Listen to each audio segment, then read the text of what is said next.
help you say yes to your dreams with tailored banking solutions from loans, mortgages, credit cards to digital banking and more. Make 2026 the year of yes with Absa. Your story matters. You are listening to Citi 97.3 FM, the city's finest. There can be no other 97.3. No need to change. Keep it tuned to Citi. You're number one. Don't look no further. We've got it all covered. Citi FM. Good morning. Good morning. Good morning. Good morning. Good morning. Good morning, my neighbor. Good morning to life. Good morning.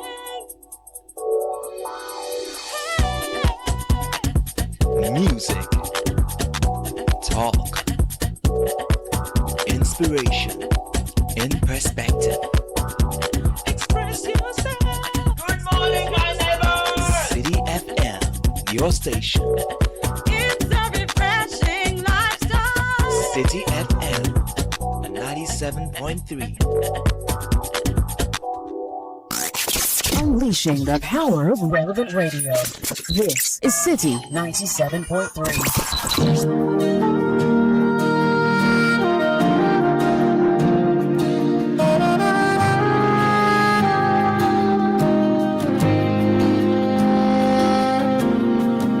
Take me deeper, Lord, beyond the surface of my soul, where your spirit flows like rivers, where your mercy makes me whole. Strip away the weight that holds me, every burden, every fear.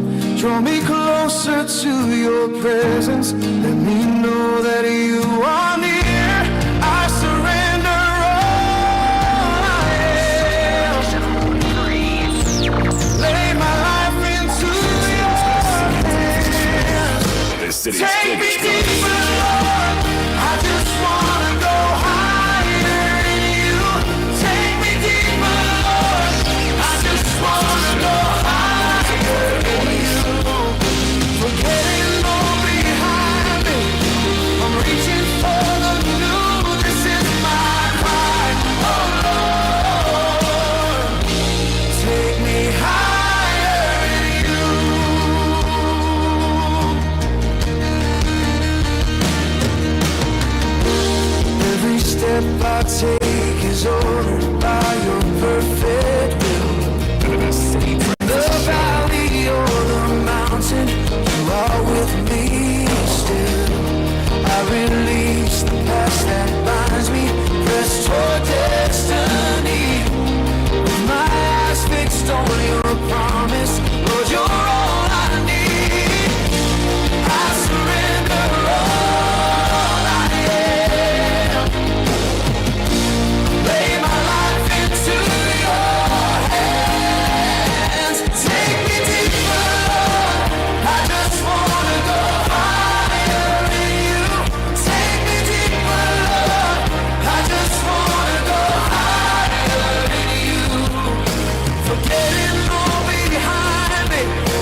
I'm 97.3 Citi FM. We are inheritors or heirs of the Father and joint heirs with the Son. A remix of a song put together by the Daughters of Glorious Jesus, welcoming you to Monday, the 13th of July, 2026, the City Breakfast Show, well and truly airborne from now till 10 o'clock.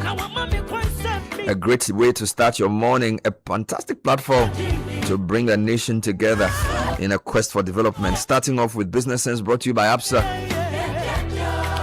There's business news, there's sports, lots of things to discuss. Great music ahead from now till 10.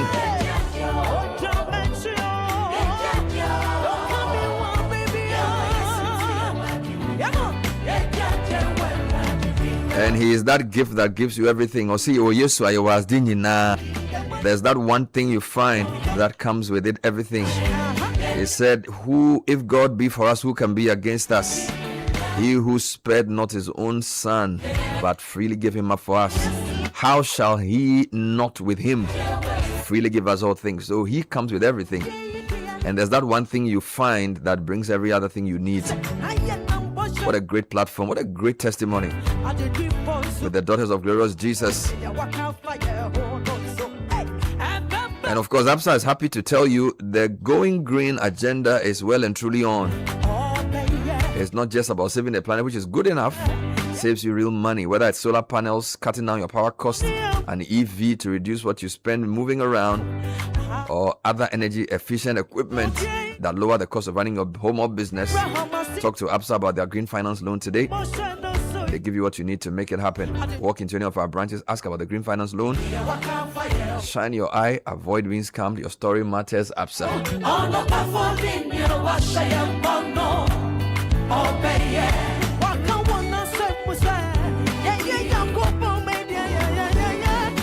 So much to talk about this morning, with a weekend of cleanup having been finished. Some are asking for it to be made a monthly affair. And of course, as people commute to and from their workplaces, there's always something to discuss on the show today. A number of business issues also coming up this week. It's an interactive platform. 053-998-6996 is our WhatsApp number. We're very happy for you to talk to us. We've received many messages. A number of letters to the editor. Some are community appeals. And it's all in the quest of getting things done. And we're very happy to hear from you this morning. 053-998-6996.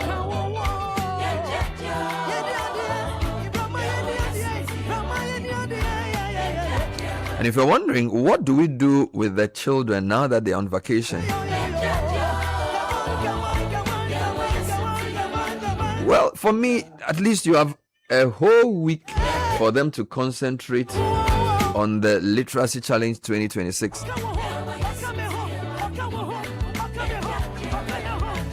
Essentially a 3-phase project that gives your child aged between 11 and 15 a platform to shine. They write, they take part in an aptitude test, and they end up doing a fantastic regional quiz. And this year they are consulting for the Ministry of Education. In not less than 600 words, write a letter to your Minister of Education as the youth consultant, discussing the advantages and disadvantages of the use of artificial intelligence, also known as AI, in education. Advise him on how Ghana can effectively integrate AI into basic schools to improve teaching and learning, while ensuring that students in rural and underserved communities are not left behind. So it's a 600 or more word essay as the starting point on your quest to brilliance. If you are age 11, 12, 13, 14, 15, the Literacy Challenge is yours. It must be handwritten, endorsed by your parent, guardian, or teacher, and include your full contact details. Send it to us by close of the week or start of early next week, 20th July. Submit your entry to the front desk of Channel 1 TV or post to PO Box GP 14123. This Literacy Challenge has been on for close to 20 years. and inspired by Citi FM and Channel 1 TV and sponsored by Prospectus Ghana, SIC Insurance and Advocate Publishing.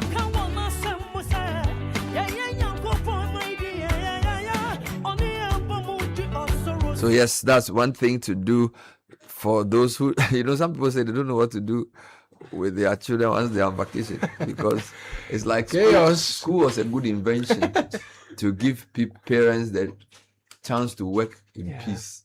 But it's also a means of, some of the most brilliant minds in the world were homeschooled. So ideally, you should be doing that at home. But you can use the next week to do the challenge.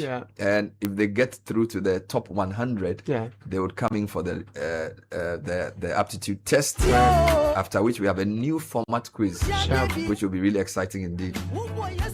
So Sky, let's pay teachers more. That's the I got a call from my maths teacher from SHS. Yeah, he called me, and at the time I was his class captain. So he says, I always knew you would be great. Yes.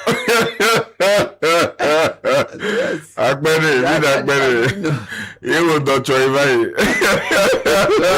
I want to suggest an upward adjustment in all teacher salaries. Hey, this guy. Maybe so. Because when your kids come home on vacation, the problem just working very hard. Every school must give them 10% right increase. I see. I'm not talking about single spine. They should just increase it like that. Anyhow, just give them more salary. I agree with you. Very well. The most painful thing at all, when teachers ask children, what do you want to be? Nobody wants to be a teacher. What do you want? I want to be a lawyer. I want to be a doctor. Yes. Now they say I want to be an influencer. Yeah. Can you imagine that? We have to cast that spirit out. I asked somebody over the weekend, he said, he won't chop, he just won't chop dancer. He wants to be a dancer. Dancer is a career. That's what we are showing them. He said he won't be dancer, dancer. Yeah, that's what we are showing them. They are the people who are making money.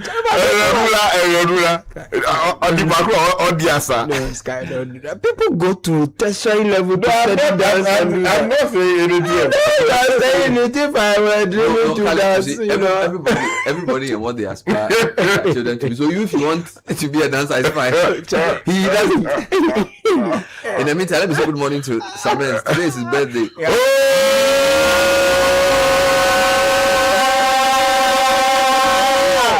I'm a teacher. Yes, sir.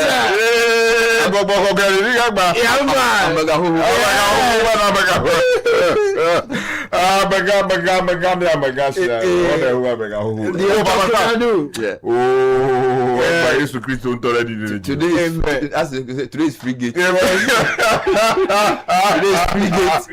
Anything you ask him, you give him. Anything you want, he will do. Everything you have to go do. We just have to organize a cake, something on behalf of out to the matter. That's all. Oh, okay. Anything we ask him, you do it. Maybe so. And people have to perform. I'm telling you. Because today is Oga birthday. So we want to see that where this place is beaming with, because then why you if it's good for math, then the beard benefit. So make Oga get you something, then which we go there. Yeah. So Papa Sam, Charlie, happy birthday. You've been big You do all. The Ghanaian Times says this morning, activate 6 waste transfer stations. President is directing Zoom Lion. The president is directing Zoom Lion. On what basis? I thought we said that my country, I think they get out.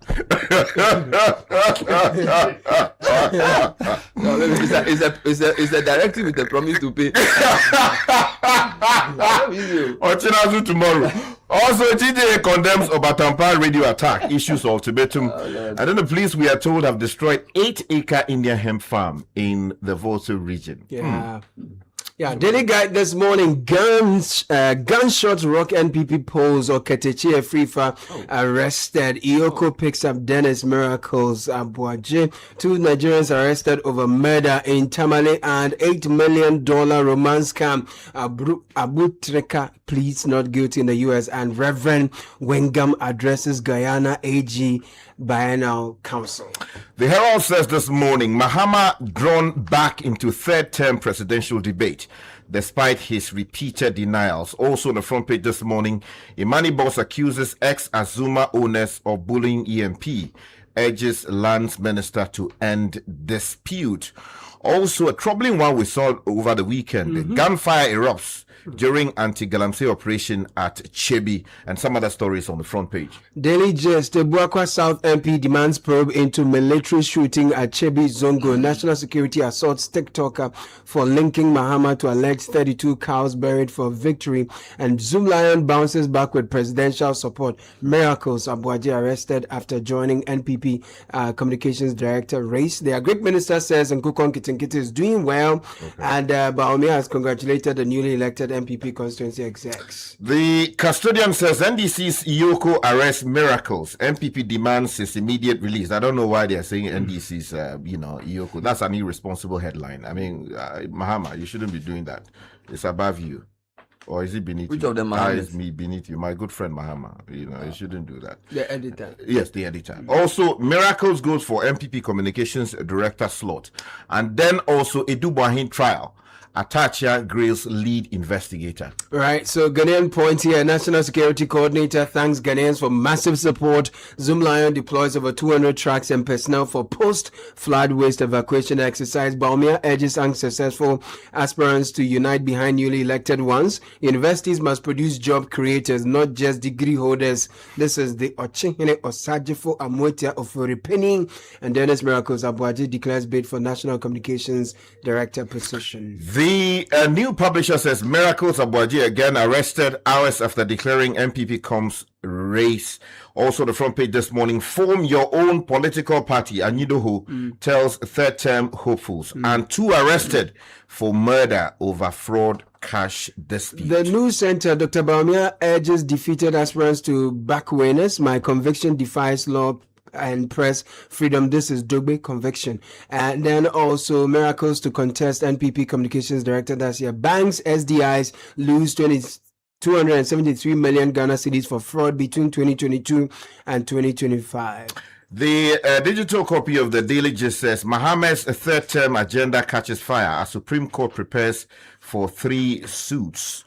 Okay. Yeah, and I then got the physical okay, copy. and then if you go to the BNFT, markets await broader fiscal progress. Continued reform seen as key to market return, and then government private sector set up long-term fight against urban flooding. And then we are told that BOG has also joined the cleanup campaign. Right, so final one, Inside Newspaper. DVL is set to issue new ultra-modern number plates with security features in owner's name. Mahama cautions citizens as Zoom Lion deploys massive logistics for 2-day cleanup exercise. Violence rocks NPP elections. 1 injured, 3 arrested over Bantama disturbances. And the Economic Times finally says financial sector fraud costs banks and SDIs some 68 million Ghana cedis, only 5% recovered as fintech losses rise. Also, banks preparing for next week's key interest rate decision with regards to loan rates, tenors, and sectors. And finally, another headline says government provides some 400 million Ghana cedis to commence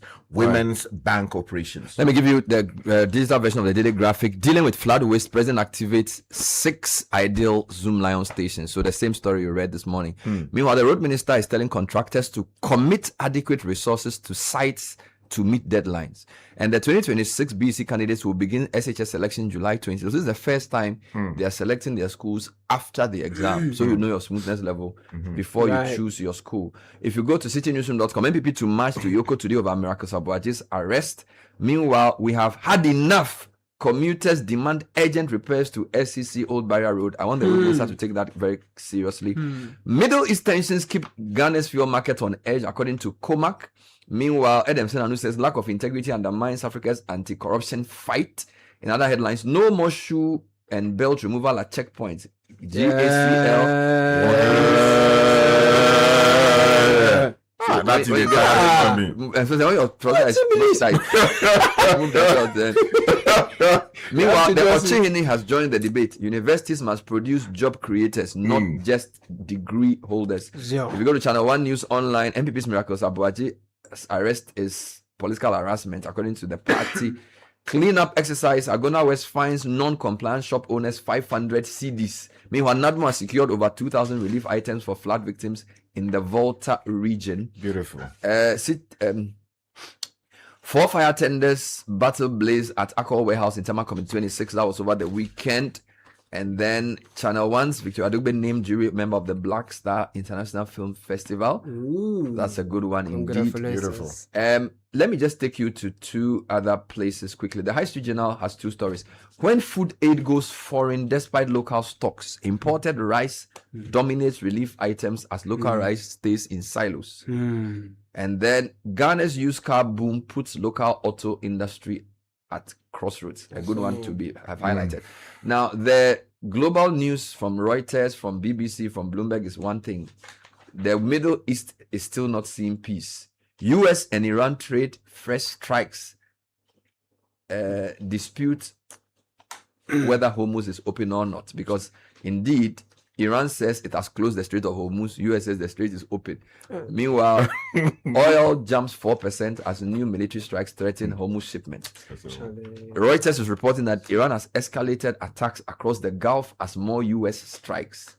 So the fight, if you like the World Cup came to part, after the World Cup, they've gone back to factory settings. Hydration break. I tell you, that was what's happening. So, yeah, that's a big story globally. And oil prices are threatening to go up. Where are you starting from? Okay, let me take off from the president directing Zoom Lion to do something. I don't know why they are using the word direct, because this is a private company. The president cannot be directing them to do anything.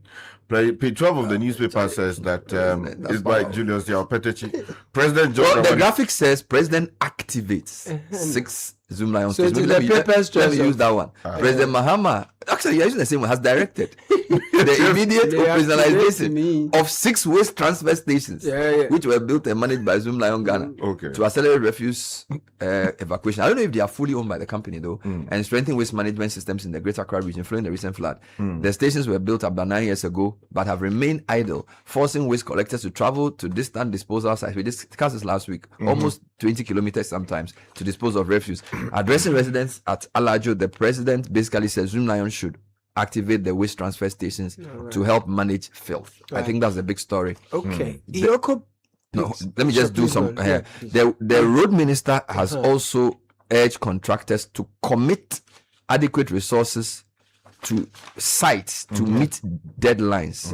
This is in relation to his latest visit to the Volta region, where he's been doing his final stage of what do you call it? Inspection of road projects. Maybe I'll bring you that story later. Let's do the politics. Let me just link to what you just read. If you go to the Herald's editorial this morning, they say, from cleanup to consequences, let this be Ghana's last preventable flood tragedy. Towards the closing paragraphs, they say that from today, Monday, July 13, the government must match its pronouncements with concrete action. Every structure identified as having been built on waterways and earmarked for demolition must be pulled down, regardless of who owns it or their political or social influence. Metropolitan, municipal, and district chief executives must also be held directly accountable. As part of their key performance indicators, they should be required to ensure that all illegal structures obstructing waterways within their jurisdictions are demolished.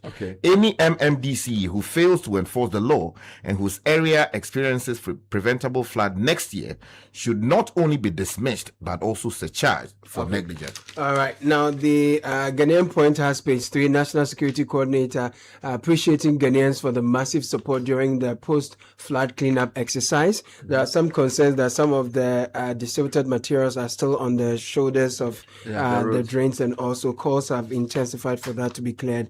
However, if you go to page 6 of the Daily Guide this morning, Raymond Acha Iyoko Boss's image is here. The story is that his office has picked up Dennis Miracles Abuaje. The Economic and Organized Crime Office, Iyoko, has reportedly picked up New Patriotic Party communicator Dennis Miracles Abuaje shortly after he arrived at the Accra International Airport, sparking allegations of political persecution from party supporters. The reported arrest came just hours after Mr. Abuaje announced his intention to contest the party's communications director position, a development that has generated widespread reactions on social media. As of yesterday, Iyoko had not issued an official statement on the reasons for his arrest. More details are on page number 6. The MPP said they will picket at the Iyoko today to secure the release of Dennis Miracles Abuaje. We were speaking to the Nana B on CNR yesterday, who made that point. We'll keep an eye on that story for you. Let's stay with the MPP because if you go back to the Herald newspaper, 1, 2, 3, 4, page 4, they have a story there, chaos. Court injunctions mar MPP constituency executive elections.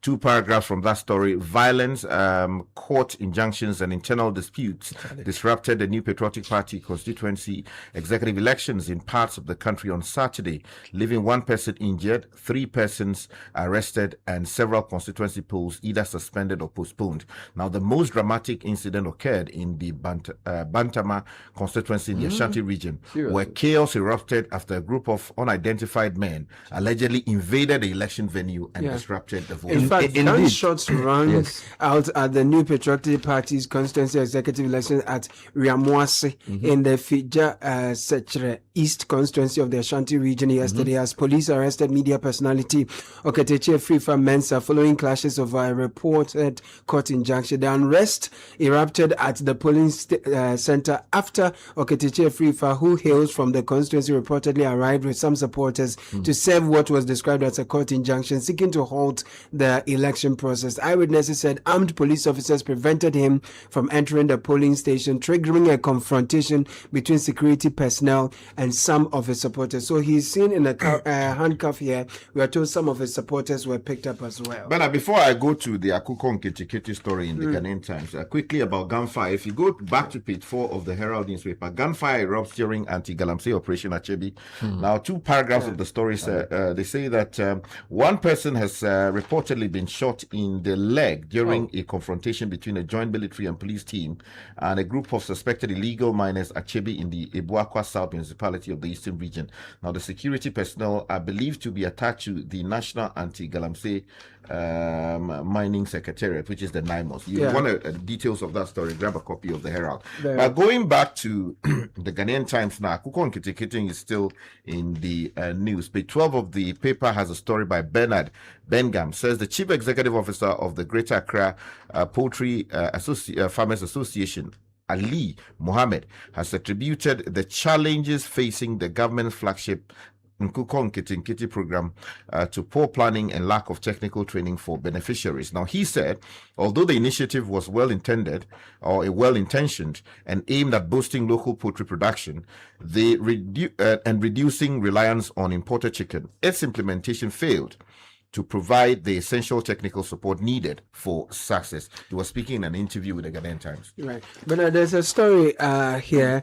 It says that Mohammed's third-term agenda catches fire. Daniel Bampo This is writes, the Daily Gist. Yeah, Daily Gist. I think the Herald also leads with that. Exactly. It says growing attempts by some politicians, activists, and private citizens to test the constitutional limits of the presidential tenure have sparked an unprecedented backlash from some of the country's most respected legal scholars, constitutional experts, civil society leaders, and even senior figures within the governing National Democratic Congress, NDC, all insisting that President John Dramani Mahama must not be persuaded into pushing what they describe as an unconstitutional third-term agenda. Details are on page 3. Let me do 2 road stories. We've had enough. Commuters demand urgent repairs to SCC Old Barrier Road. Communal Wilson reports that motorists and commuters using the SCC Old Barrier stretch of the Kaswa Malam Highway are calling on government to urgently rehabilitate the road, particularly the section in front of Atala Company, as its deteriorating conditions continue to cause traffic congestion and pose serious safety risks. Road users say the stretch has been abandoned despite the strategic importance, with extensive potholes, failed sections of the carriageway, and persistent flooding, reducing what was once a 3-lane road to a single usable lane in several areas.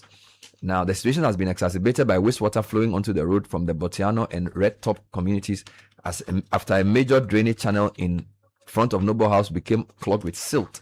The continuous flow of wastewater has further weakened the road surface, creating deep potholes and waterlogged sections that force motorists to slow down significantly or come to a complete stop before carefully navigating the damaged portions. We've been talking about this for at least 2 weeks, and I think the Minister for Roads or the Highways or whoever is in charge should go there, assess the situation, just like they did for the Apenkwa side. And do something about it. Now, this has created long traffic queues with commuters spending several hours on a stretch that previously took only minutes. Now, still on the road sector, the Minister of Roads has been speaking here, and this story is in the Daily Graphic, and it's basically saying that it's a story about Nana Kunedu Ajiman, It says the Minister for Roads has warned contractors to stop economizing too much What does that even mean? on both human and logistical capacity on site in order not to delay the early completion of roads under the Big Push program. He said by engaging the practice, most contractors working on major roads often refrain from investing enough resources, such as deploying sufficient manpower and machinery needed to finish the work. They were economizing. The minister gave the warning when he led a team of engineers from the ministry and the Ghana Way Authority to inspect the 50.3 kilometer in Kwanta Otidamanko Road. Yeah. And he also said we should avoid giving contractors too many projects so they can focus and hand over some major works before we give them another one. Mr. Agboja said the Oti Damanko Nkwanta Road, which started in January 5 this year and expected to be completed in January 2028, is currently 24% complete. And then the minister said it was obvious that the contractor did not have the capacity on site. Okay, but now let me take you back to the issue of floods, because the BNFT has a story which is one of its front page stories, details on page 2, saying government private sector set up long-term fight against urban flooding. And somewhere in the story, we are told that as part of the strategy, President Mahama announced that the Ministry of Finance has released some $150 million for dredging streams and related flood mitigation works following the June 29 floods. Now, the funding signals a shift from emergency response towards preventive investment aimed at reducing the economic losses, infrastructure damage, and public health risks associated with recurring floods. All right, 2026 mid-year review. Can stability drive growth? The news center is killing the story from our half-year outlook. So Ghana's economy may be showing signs of stability at the midpoint of 2026, but business leaders, economists, and financial sector players say the next phase of recovery will depend on whether improved macroeconomic indicators can translate into cheaper credit, lower production costs, stronger manufacturing, greater competitiveness for local businesses. This was the dominant issue at the second edition of the Channel 1 Economic Quarterly Outlook. You have to look out for that. Video is online. You will learn. Two headlines. I will not read the details. Yeah. Okay. When flood aid goes foreign, despite local stocks, imported rice dominates relief items as local rice stays in silos. This is the High Street Journal's report that flood relief is facing criticism for relying on imported rice, despite abundant local stocks. Prioritizing Ghanaian rice in relief programs could support farmers, strengthen local agriculture, reduce imports, and align emergency aid. I agree with that. Let me use the opportunity to commend the Honorable Adam Agbana of the Ketu North constituency, because he invested, as I understand it, substantially in local rice acquisition to support his people. That is exactly what we need to see. Beyond that, though, I'm getting reports from some market women that a lot of unscrupulous traders are washing the rice that got Flooded. flooded And with reselling. all the waste, everything. You know, the Dry- great AMA boss warned some companies about that. He went to some of the factories where water had gotten into food and they're selling it for and cheap. warned them that they shouldn't do that. You know, some people. We should arrest them. There should be market surveillance. Arrest those people. Standards Authority. That's your area. The newspaper review was brought to us by Fidelity Bank. Switch to Fidelity today and enjoy amazing benefits from lower interest rates, higher loan amounts, personalized financial support, and a smile that lasts. To learn more, call 0800 003 355 or go to fidelitybank.com.gh. Fidelity Bank, believe with us. Hey, Andrea, challenge these days, new level crown. Where did you pass? Me, pass somewhere. I just switched for a better life. I switched for comfort. Look, your salary deserves better. Switch? Yeah. How do you mean? I switched my salary account to Fidelity Bank, and that's my jackpot. I get higher loan amounts with lower interest rates, as well as personalized financial support. They gave me a loan to expand my side hustle, and the terms are just flexible. Wow. Your salary deserves better. Oh, my salary deserves better, pa. You see the way you are smiling wide? Yes, I will switch and smile wider. Your salary deserves better. Switch to Fidelity Bank today and enjoy lower interest rate, car and home loan, personalized financial support, and a smile that lasts. Switch and smile wider. Fidelity Bank. Believe with us. If I believe with us, Fidelity. If I know I need your side, Fidelity. This is the City Breakfast Show, the city's biggest conversation. So time for the City Business News at 7. Mrs. Netili Neti Ajahu. In all your glory. Good morning. Good morning, Bernard. And it's a brand new week, and you're welcome to the breakfast edition of the City Business News. It's brought to you by MTN, EcoBank, and Gold Good Energy. Coming up, ASEP advocates proactive measures to shield the economy from potential oil market shocks. Also, Bank of Ghana warns of debt risk despite improving fiscal outlook. And later, investor demand for T-bill surges as auction records 77% oversubscription.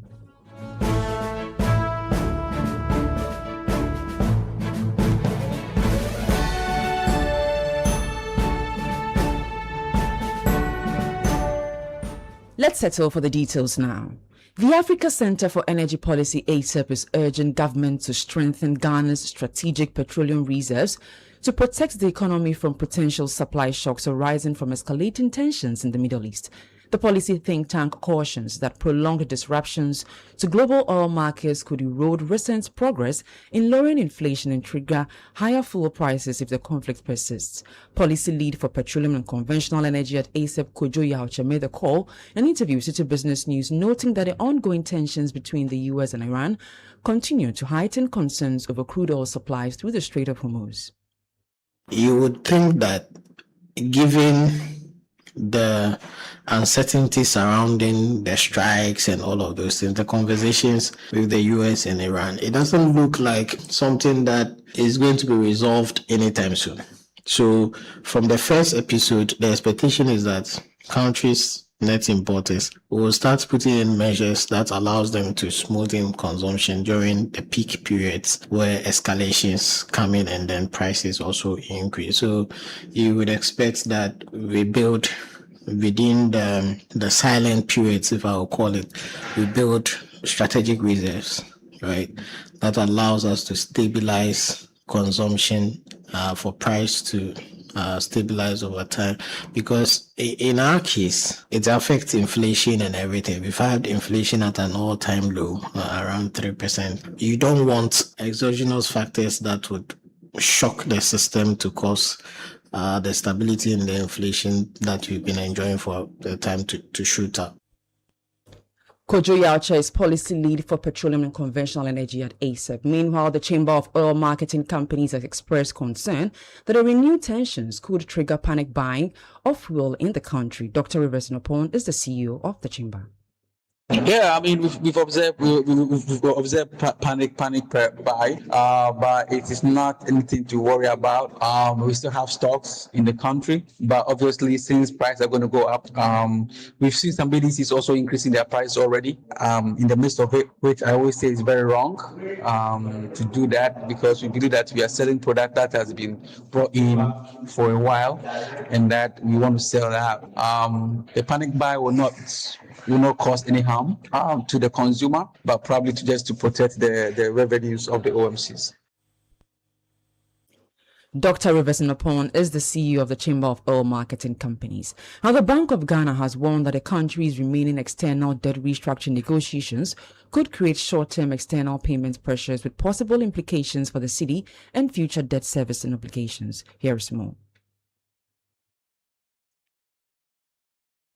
In its May 2026 monetary policy report, the central bank said Ghana would need sustained foreign exchange reserve accumulation and stronger domestic savings to cushion the impact of upcoming external debt repayment. It also cited commodity price volatility and geopolitical tensions as risk to government's fiscal outlook. Despite the caution, the bank says fiscal performance is improving. It noted that the first quarter fiscal targets were met, while revenue collections began strengthening in April following the implementation of new revenue measures announced in the 2026 budget. The report attributes the gains to tighter revenue mobilization supported by technology and artificial intelligence to plug revenues and improve tax collection.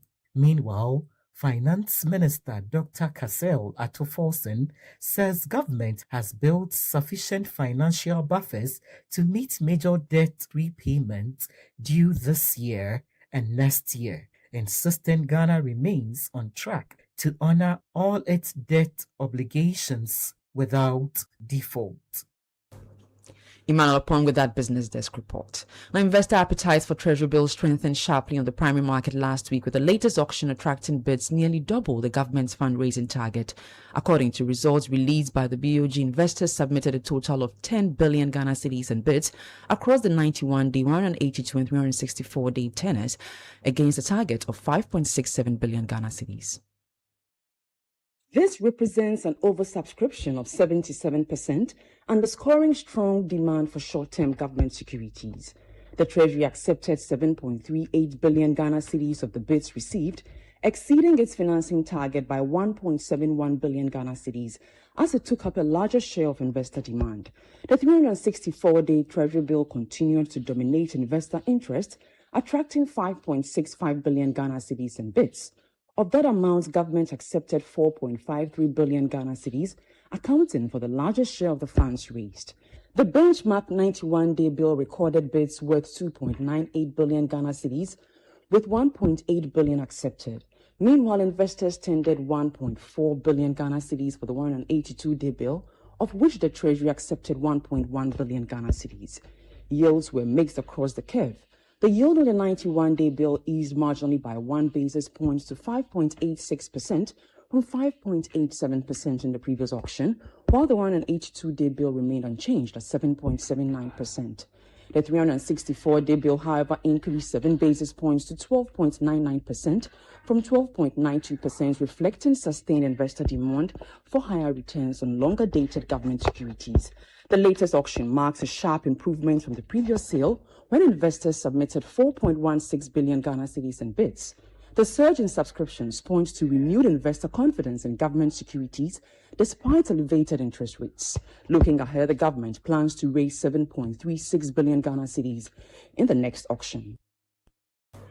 That was the business desk report. Now, operational efficiency and aviation security at the Accra International Airport has been revamped to improve the passenger experience as Ghana positions itself to handle growing air traffic and reinforce its competitiveness as a regional aviation hub. To this end, the Ghana Airports Company Limited has introduced advanced security screening technology 3 the airport, a move expected to enhance travel procedures. Here's more. Under the new system, passengers can now leave laptops, other large electronic devices, liquids, aerosols, and gels inside their cabin baggage during security screening, while shoes and belts will generally no longer need to be removed unless additional checks are required through security profiling. However, the Ghana Airport Company Limited says the existing 100 milliliter limit on liquids in cabin baggage remains unchanged. The upgrade also features an automatic tray return system designed to reduce processing times and improve passenger flow through security checkpoints, easing congestion during peak travel periods. According to the company, the new screening technology will be introduced in phases alongside existing security procedures to ensure a seamless transition, while appealing to passengers and other stakeholders to fully cooperate with airport officials during the rollout. Lati with that business desk report. Now, the interbank market this morning, the dollar is trading at 11 cedis 42 pesos, the British pound at 15 cedis 27 pesos, and the euro at 13 cedis. And that's it for the breakfast edition of the City Business News. It was brought to you by MTN, EcoBank, and Girl Good Energy. I am Netili Nete Ajahu. Thanks for listening. Ufie betimi adani baby a upebia. Betimi adani stadium. Hey, what a strike! Enough acquire your boot TV and the computer game. Aha! Jenko! Atoda! Betimi adani classroom. Madam, me pacho menti ase. Yo, yen samfa subio. Ni ewo he na wonti ase no. Nini na. Betimi adani office. Aha, orders no ahina ye ready. Okay, Mundi can fanko East Legon. Betimi po, that's why you fa kwa. Ye nhwehwemu wo. Daddy, e dia ne big bang theory. Chain, mami busa chat GPT. Betimi Amofie, Adani baby, opposite Ayubia. If you say, I'm found in your opposite Uyawofie. MTN Fiber, Betimi Abo, I'm way. Your 500 Mbps unlimited internet. And the one war form a free 299 Ghana cedis echo for MTN Fiber, bro. Fee, and now what you mamu ede. For my MTN app, no so. And now say star 5057 hash. But check your fiber availability, no so. And now say number a one channel. Now say fiber broadband. I will be a otinoa. Not to be a nea. MTN. Enterprise Blue FM. Enterprise Blue FM, the bus. It's DJ E on Enterprise Blue FM. Guys, after the heavy rains this week, we are looking for the calmest person in Ghana. Who's the most chill person you know right now? Let's go. DJ, it has to be Mansa. Look, the flood entered her house and completely submerged her car. Next thing I see on her WhatsApp status, she's smiling and sipping tea on her balcony. Like me, I'll be crying, but she's totally relaxed. DJE, it's true. Mansa's home and car are destroyed, but this girl is not stressing at all. She just tells us everything in her control. Hey, Mansa, how? Wow, Mansa, we need your secret too. They say Entoa, but when unexpected floods strike, we've got you covered. At Enterprise Insurance, with over 100 years of experience, we say whether it's home, motor, travel, or insurance for your business, Entoa, if it happens, chill. Enterprise, your advantage.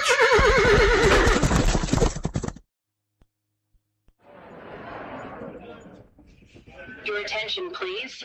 Flight C8 has been delayed. Again. Madam, can you please point me to the water fountain? And please watch my back and phone whilst I'm gone. You can be a traveler with infinite worries. Hello, Mr. Anand. Your lounge access is ready and your seat is warm. Or you can be a traveler with infinite privileges. Champagne, sir? Original the drink. Choose EcoBank's infinite privileges with an EcoBank Visa Infinite card. Access airport lounges worldwide, fast-track services, best-in-class daily limits, and enjoy other exclusive travel and lifestyle benefits. Infinite privileges await. EcoBank, the Pan-African Bank. Introducing Ghana's leading pay-as-you-copy photocopier leasing company. Lease an A4, A3, heavy-duty or production machine and pay for only the copies made or design your own payment plan. Simple and tietia. That's not all. Incredibly, toners, repairs, maintenance, follow-me printing, centralized tracking all come free of charge. Remember, financial prudence is the name of the game. Folks, forget about the expensive gimmicks and be smart. Join the hundreds of satisfied clients across all the 16 regions and every sector of the economy and save over 60% of your printing costs. Visit us at www.valexlease.com or call 0244-644048. Be prudent and lease a copier. Terms and conditions apply. Valex Lease is a wholly owned Ghanaian company. Valex Lease, affordable document management solutions.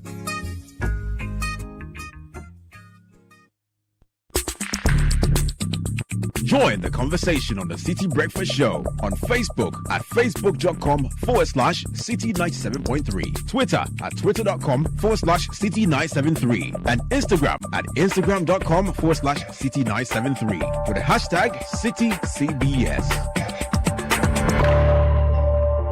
This is the City Breakfast Show, the city's biggest conversation.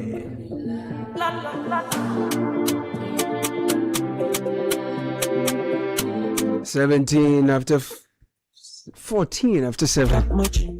Many thanks to Girl EcoBank and MTN for the breakfast edition of the City Business News. Neteli Nete just left the studio. If you're looking for quality fuel that gives your engine smooth performance, don't look any further. Go Super XP is of premium quality. It gives you correct choice when you buy regular fuel. Go Super XP is fortified with a special additive. It gives longevity to your engine, makes your engine perform to the max, using minimal fuel that takes you further. Just go fuel up your vehicle and enjoy the smooth ride with all the benefits. As you journey the road, look out for Girl stations and fuel up your vehicle with quality you can trust. Girl Super XP, so feeling Ube feeling. Do you know how money really moves in Ghana? At EcoBank, we know it doesn't just move on payday, but every day. Connecting you to the people who matter most, EcoBank provides one seamless banking experience across 34 African countries. Digital platforms instantly connect people, businesses, opportunities across the entire continent. So pay bills, transfer funds, and manage your finances anytime, anywhere. Just download the EcoBank mobile app, dial *770#, use EcoBank online and our nationwide ATMs. EcoBank is the Pan-African bank. Attention online drivers and Pragia operators, don't just complete trips and rewards along the way. With Momo Merchant, passengers can pay you by scanning your GHQR or the Momo app, or by using your merchant ID. Every eligible transaction brings you closer to the exciting rewards. Visit any MTN branch nationwide with your Ghana card to register for Momo Merchant account and enjoy added convenience and security for business funds. This campaign is in partnership with GHQR, powered by Gibbs. Terms and conditions apply. It's time for Kickoff. Gabi Affairs here. Before then, Enterprise says, listen, the recent rains have left many families counting their losses. Damaged homes, flooded vehicles, disrupted businesses. But for Mansa, while the damage was real, there was one less thing to worry about. She had the right insurance cover with Enterprise Insurance. They say Antuwada, but Enterprise Insurance is changing the narrative. We say Atuwada. If it happens, chill, because we've got you covered. Don't wait for the unexpected to catch you off guard. Secure your home, car, travel, and business today with our innovative insurance solutions. Enterprise Insurance is your advantage. Kickoff is brought to you by Lesheho. If you're ready to power up your finances and unlock your path to financial freedom, talk to us, because the Lesheho fixed deposit solution is tailored just for you. Lesheho's fixed deposit solution, with that, you're making your money work for you. Join the investment revolution with our fixed deposit solution.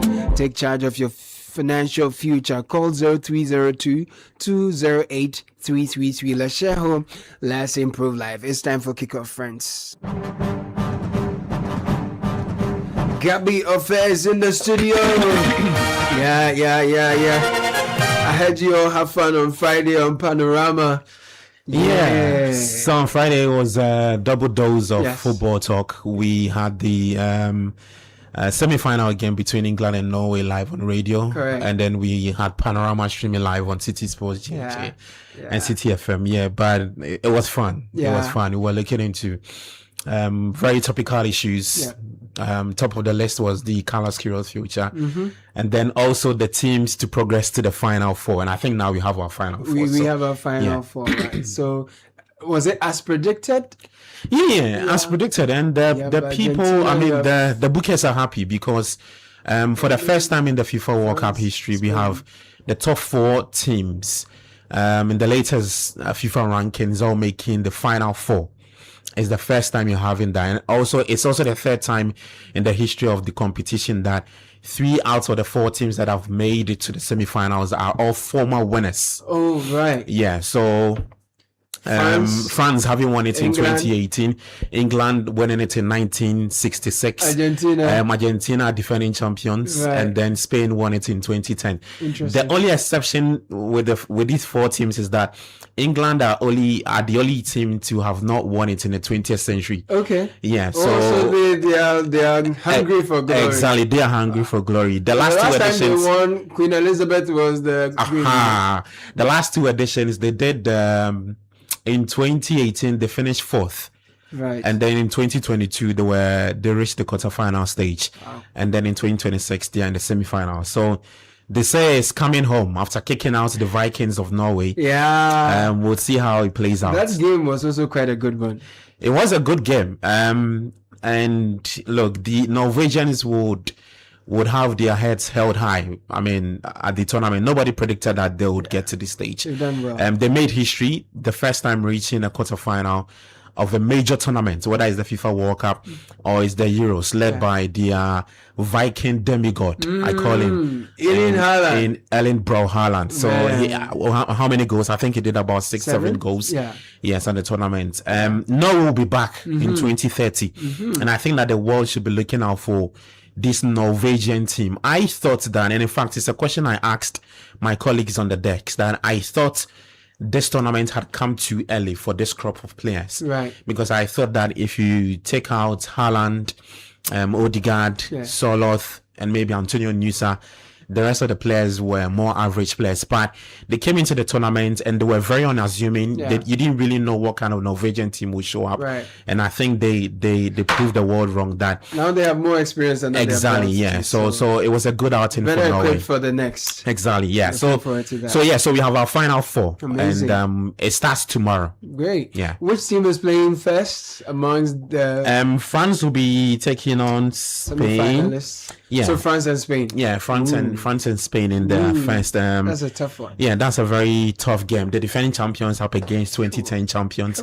Kylian Mbappe versus Lamine Yamal. Didier Deschamps up against Luis de la Fuente. Yeah. I think it will be a good watch.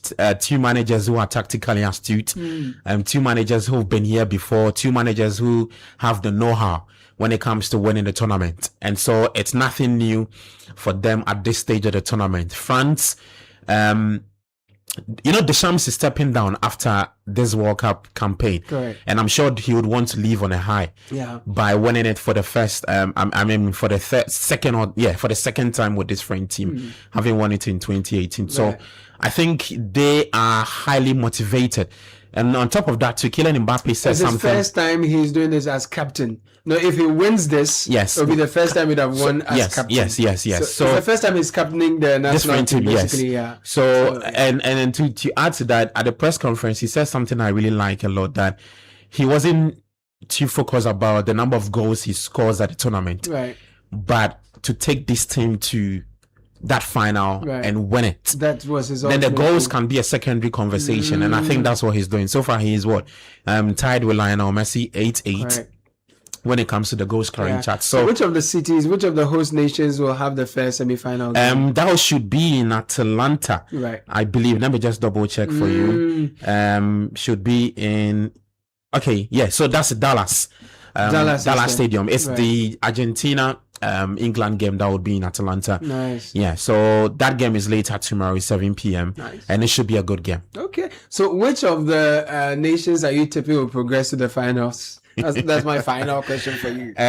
I want to see a repeat of the don't do that. the 2022 final. Give Spain a chance. Give England a chance. You see, the thing about the World Cup is not about giving chances. It's about quality and which team is well built for stages like this. Okay. And France and Argentina are the team that I think are the most complete team. I'm open for anybody who wants to challenge it, but I think when you look at the French team, they are set. Okay. Same as the Argentine team. Okay. A few of our reliance on Lionel Messi, but in the last game they proved to everybody that they can rely on some other talent. Yes, like Julian Alvarez, who scored a very beautiful goal against the Swiss. So I think we'll see a repeat of the 2022 final, and then France will win it. Let's see about that. Are we done on our coach conversations though? Oh yeah. So the latest update. It's good that you mentioned it. The latest update from that is that Carlos Queiroz, according to reports, we are yet to get an official statement from the GFA, is that he would stay on as Black Stars head coach. What we are hearing or what we know or learning is that he's said to be given a 2-year contract, and the GFA look at it as the best decision to take because they are looking at what's to come in September. Right. That's the 2027 AFCON qualifiers. Right. And they think it would be a short time to bring in another coach. True. And then we'll Plus start all over again. Yes. And Queiroz has brought in a lot of people to work with. He's brought in a dietitian, data analyst and all of these. And these people he wants to work with. A fan bumped into him in New York. I saw that video. He says that he hadn't resigned. He hadn't resigned. He was just thanking Ghanaians. Exactly. And I don't know if you remember that I told you that he wasn't too happy about how the media ran the story and that his message was misconstrued. That he had resigned. Yeah, but I still think that message he put out was ambiguous, and that's why you understand it why. Gave room for for people to because look, it traveled. The BBC wrote about it. That he has stepped down. Fabrizio Romano tweeted that he has stepped down. You can't blame him. I think it's the message he put out. But are we keeping him on the $100 $100,000. Yes, so or we are varying that contract. That's another thing that is holding up the discussion. And like I said, what we know is that he met the GFA officials in New York to discuss that. I hear he would be taking that amount, or it probably will go higher, and that will be the first time we are paying an expatriate that amount of money. So I think the last time we paid somebody above 50,000 was Ephraim Grant when he took charge of the Black Stars. So is it the FA that's paying or is the country that's paying? It's the country that is paying. Okay. Taxpayers' money. Okay. Yeah. Are you okay? That was kick-off. So your money, my money, Abeku's money. But we can't say much. That was kick-off. This is the City Breakfast Show, the city's biggest conversation. Let's go. Let's go.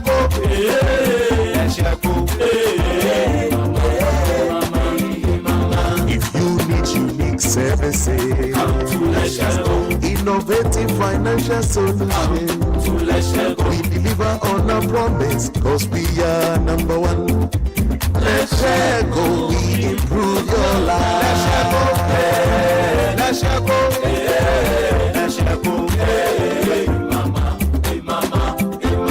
Even when you're stuck with nothing, no matter your situation, let's go, we improve your life.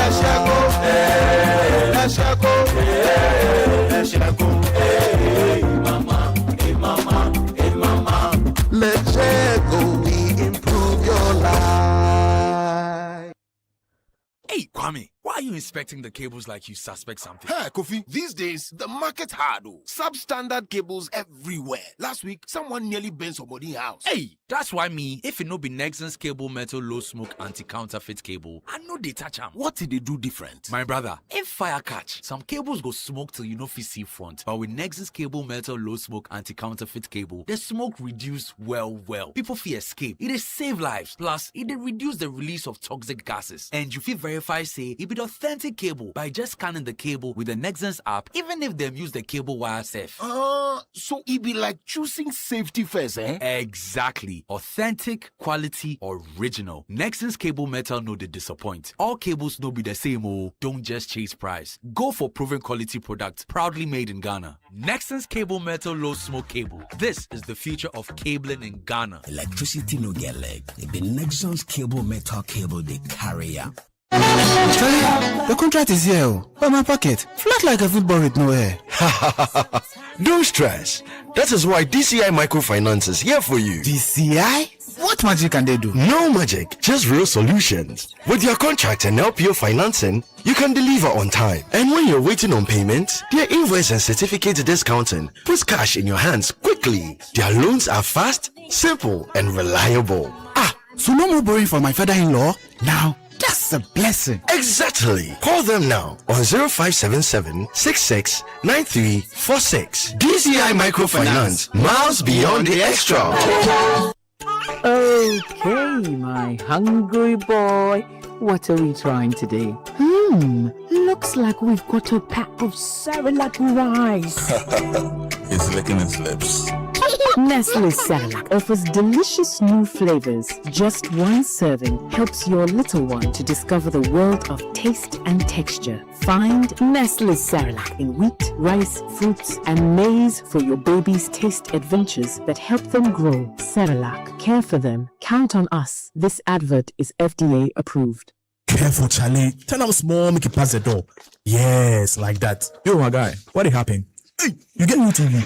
Charlie, major upgrade for the tournament season. Oh, this your TV there. The only way I go watch matches for your house. Oh, how much you buy them? I don't buy them. I win them from the Samsung Win Big promo. You make serious? How? Simple. I buy my Samsung Galaxy phone from an authorized dealer. Where I visit www.samsung.txtghana.com. Here I enter my details to enter the draw. Then boom, I win this 85-inch Samsung TV. Charlie, way more prices today. Galaxy phones, tablets, watches, fridges, washing machines, and more every week. Then I go buy Samsung with that. This promo is on from now till July 3rd. Buy a Samsung Galaxy device and stand the chance to win exciting Samsung prizes every week. This promo is regulated by the NLA on the Carters Lottery platform. Terms and conditions apply. We've got what you need for your business and family.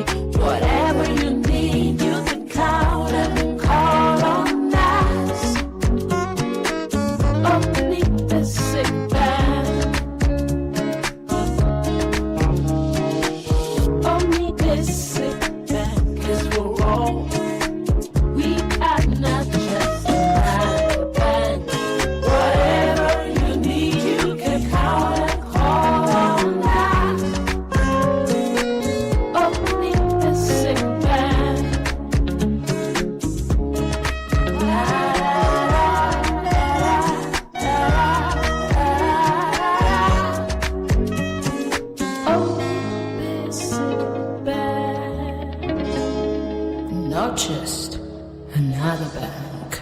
Remember shit that your mama made. For home church, all of and watch it. Back to school with Kenke. It's here, come chop today. Did this shit go home and taste? Did this shit go home and taste? Did this shit go home and taste? Did this shit go home and taste? Onion, ginger, garlic blend, flavor you there. Pepper, shrimp, and fish inside. If you're DNA, no preservative, just herbs and spice. That's how we taste, spicy we eat. Did this shit go home and taste? Corner, chewy taste. Matter what your choice to make. Spicy taste like mama made. Did this shit go home and taste? Did this shit go home and taste? Did this shit go home and taste? Did this shit go home and taste?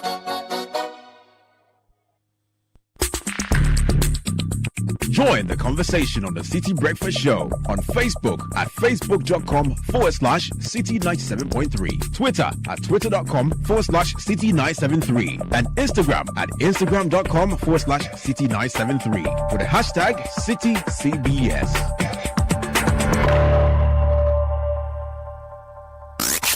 Unleashing the power of relevant radio. This is City 97.3.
This is City 97.3.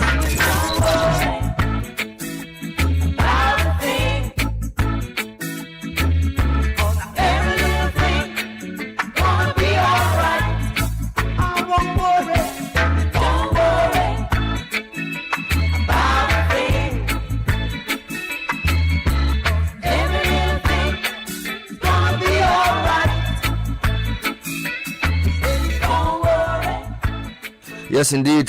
Three Little Birds is the name of this song. Special birthday greetings to, of course, Mr. Samuel Attah-Mensah, who's the MD CEO here at Citi FM. We really appreciate your leadership and your what's the word I want to even use? You are big. Yeah, you are just big. Yeah, man. Yeah. So happy birthday to you. And you share birthday with some very interesting people. So my very good friend Maximus Ametogo. Today is his birthday as well. Big man. Happy birthday to you. Today is also the birthday of my very good friend Eliklim Afetogbo. Who's the I think the CEO of the Independent Power Producers, Eliklim Apetobo. Eliklim, happy birthday to you. God bless you so much and make his face shine upon you. You are a solid brother. Sure. Happy birthday to you. He's from Fiaho. Eliklim, happy birthday to you. I also want to wish Dr. Boachi Donko, Dr. Augustine Boachi Donko, who is now the president of the Society of Lab Physicians. Yesterday, 12th July, was your birthday. I'd like to wish you a happy birthday. You're a great brother, a really good friend. God bless you for all you do for the family. And a lot of people, Honorable Simon Ampabing Treme, MP for Brekum, is celebrating his birthday today. This is coming in from somebody who's in your constituency. So happy birthday to you. And to Nimakwe Commodore, may this new chapter be filled with greater achievement, joy, and unfailing favor of God. Have a wonderful celebration. And yeah, the name of the sender is not very clear. Happy birthday to Gertrude Affle from your former boss at GRA, Dr. Alex Combat, who's an assistant commissioner of research and policy at GRA. So Gertrude Affle, happy birthday to you. Today's also a birthday of a former executive of UTAG, and I think he's an archaeologist, Dr. Harry Kweku Agbanu. Dr. Harry Kweku Agbanu. I think he's the chancellor for UPSA now, or he's doing something with him. I got to know him as a UTAG executive. Happy birthday. He's a very big man. Oh, he's large. So Dr. Harry, the interesting thing is that he's a big man. He's big. Yeah, July 13 is also the birthday of my late grandmother. Yeah, Madame Ellen Binde. So it's a date I always remember for those who said that. So Maximus Amens and Dr. Harry Kweku Agbanu. A lot more coming through. Let me do a few more. Good morning. Please wish my niece Aseye Marie Owusu Ansa of Christian Heritage University a happy birthday. God richly bless you. May your latter reign be better than your former. Aseye. This is from Mommy, Auntie, Grandma, and the entire Ashigbe family, coming in from Kenneth Edem Ashigbe, aka Pozo, to his niece Aseye Marie Owusu Ansa. Happy birthday also coming in. Charlie Pozo is a big man. Happy birthday to Jasmine Odoe of the Strategy, Risk and Transactions Department of Deloitte, and to Augustine Kra of the Technology and Transformation Department. Belated happy birthday to Diana Mobila and Ida Akofa Crown of the Audit Department from the partners and staff of Deloitte. Happy birthday also to okay, Sky, you finish. Yes, today is the birthday of one of our special ones on air. Jennifer. Oh, JB the second. Yes, that's right. JB the second. Exactly, JB. Big woman JB. On the Traffic Avenue. Yes. Previously to taking over caretaker responsibilities on the branch in the city. For Antina. Yes. Today is her birthday. We celebrate her. She's a fine brain, a fine voice, a fine mind. May the Lord God continue to bless her. Happy birthday. Celebrating the birthday with the boss. You're a big woman. Celebrate the birthday with Samuel. It's a big matter. Man. Yeah. And Kenny, wish my wife Rebecca Ajen Frimpong a happy birthday. Thank you for your sacrifice, your warmth, your strength. We honor the woman you are and the mother you choose to be. May this year be your best yet, overflowing with everything you need and more. You don't just rock, you reign. Happy birthday, Beckios, from your husband Old Bob and daughters JJ and Eraisi, all coming from Canterbury in the UK. Team City, we thank God for another week. Glorious birthday to Mrs. Evelyn Dramina Ado, proprietors of Bright Havens Montessori Abokobi, from your husband Mr. Edward Dramina Ado, Nanajwa, Nanama, Papa, Bryna, and all the staff of Bright Havens Montessori. God bless you richly, and happy birthday to Mr. Paul Amoyao, aka Wafa Otorozo of PCG Praise Congregation, Atomic Estate, from your sweet wife Rose Amoyao to Wafa Otorozo. Serious traffic on the Mahama roundabout to Bema Camp Road. Emergency response team should please remove the bent vehicle. Traffic goes as far as East Legon. Good morning. This is from Kwesi Osei Befi. Serious traffic on the Mahama roundabout to Bema Camp. Emergency response team should please remove the bent vehicle. We'll give you an update on what we've been told, that the president has directed for the 6 waste transfer stations to be open. What would that mean for collection of refuse after the weekend cleanup? We will go back to a road we've been talking about for the past 3 weeks, the SCC Atala Road, that Kaswa Malam particular area where silt causes 3 to 4 hours of traffic every day. And we'll bring you some reports on roads as well across the country. The Minister for Roads is telling Highway Authority to stop overloading contractors. And then he's also telling contractors to stop economizing on the roads. Let me say good morning, happy birthday belatedly to my niece, Janice Aseye Avle.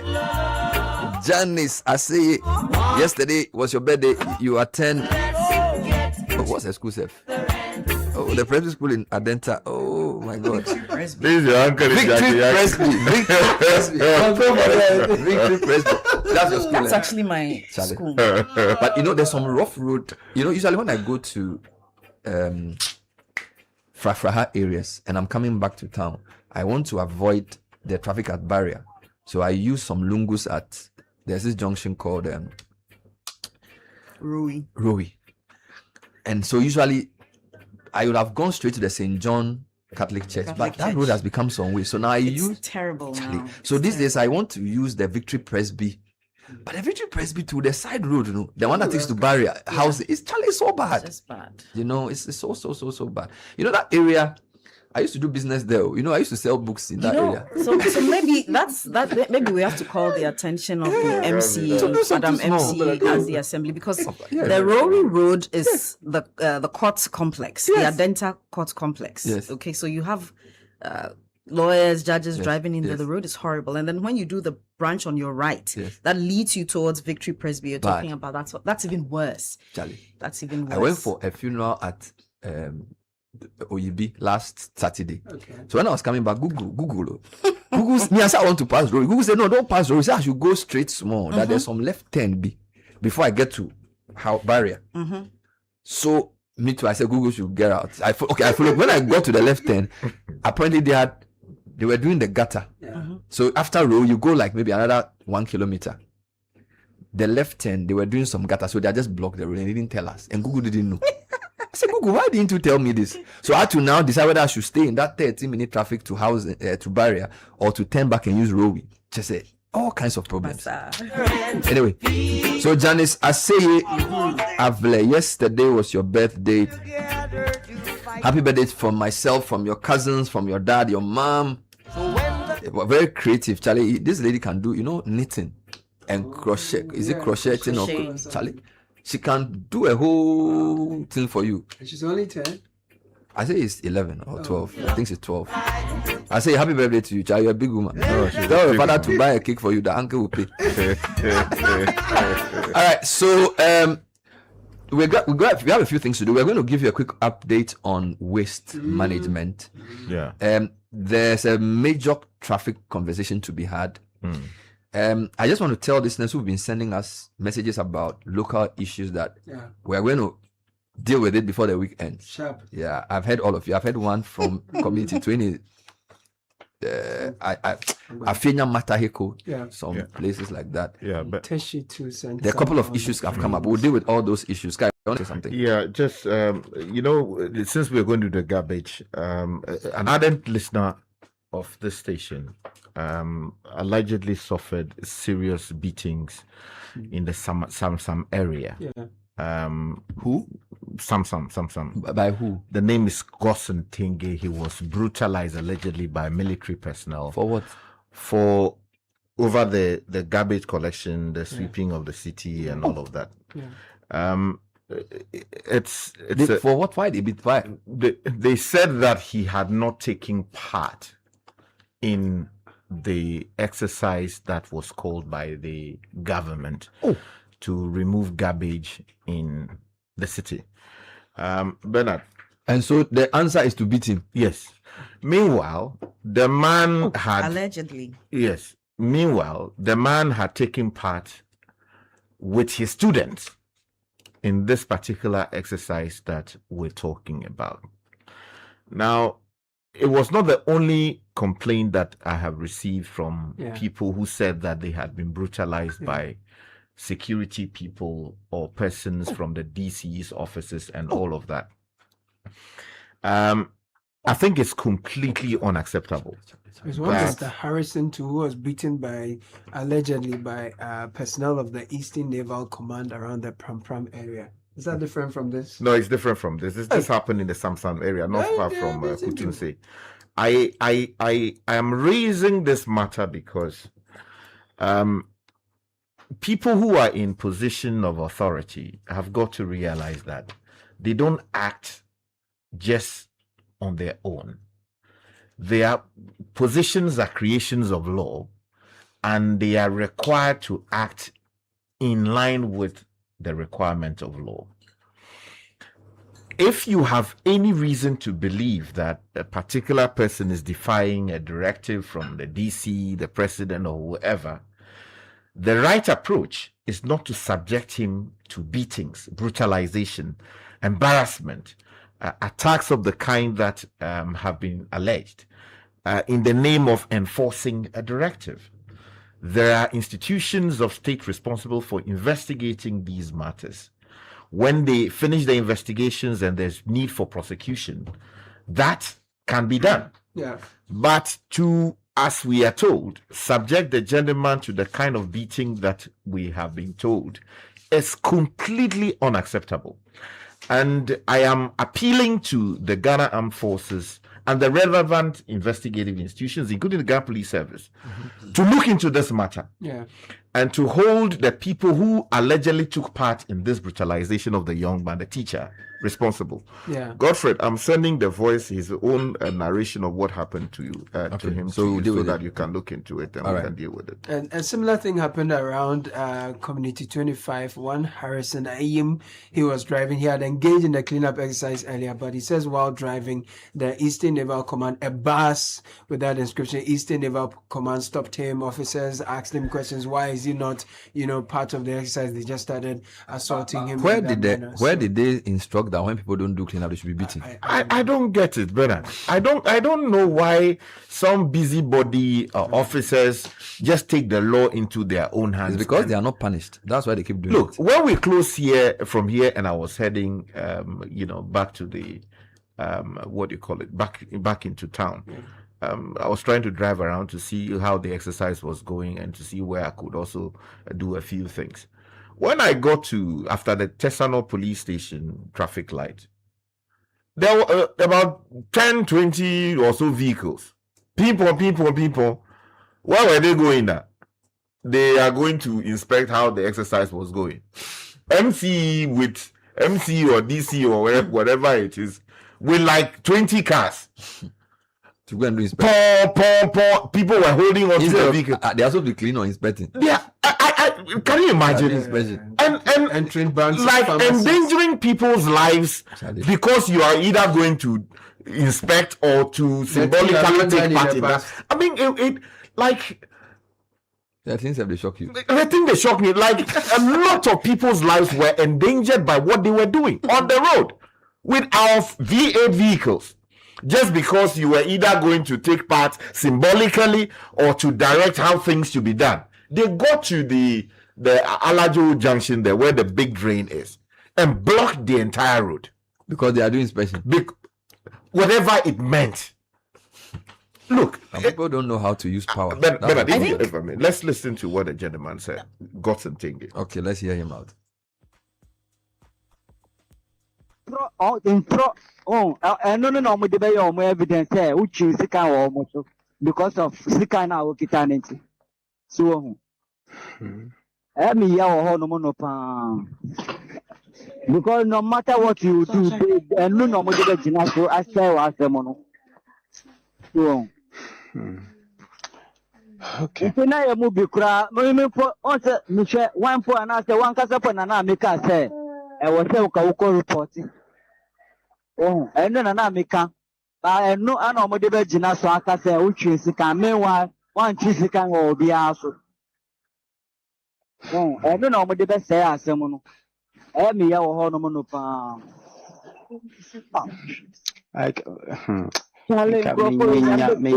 menya evidence ba could be like picture ba could be na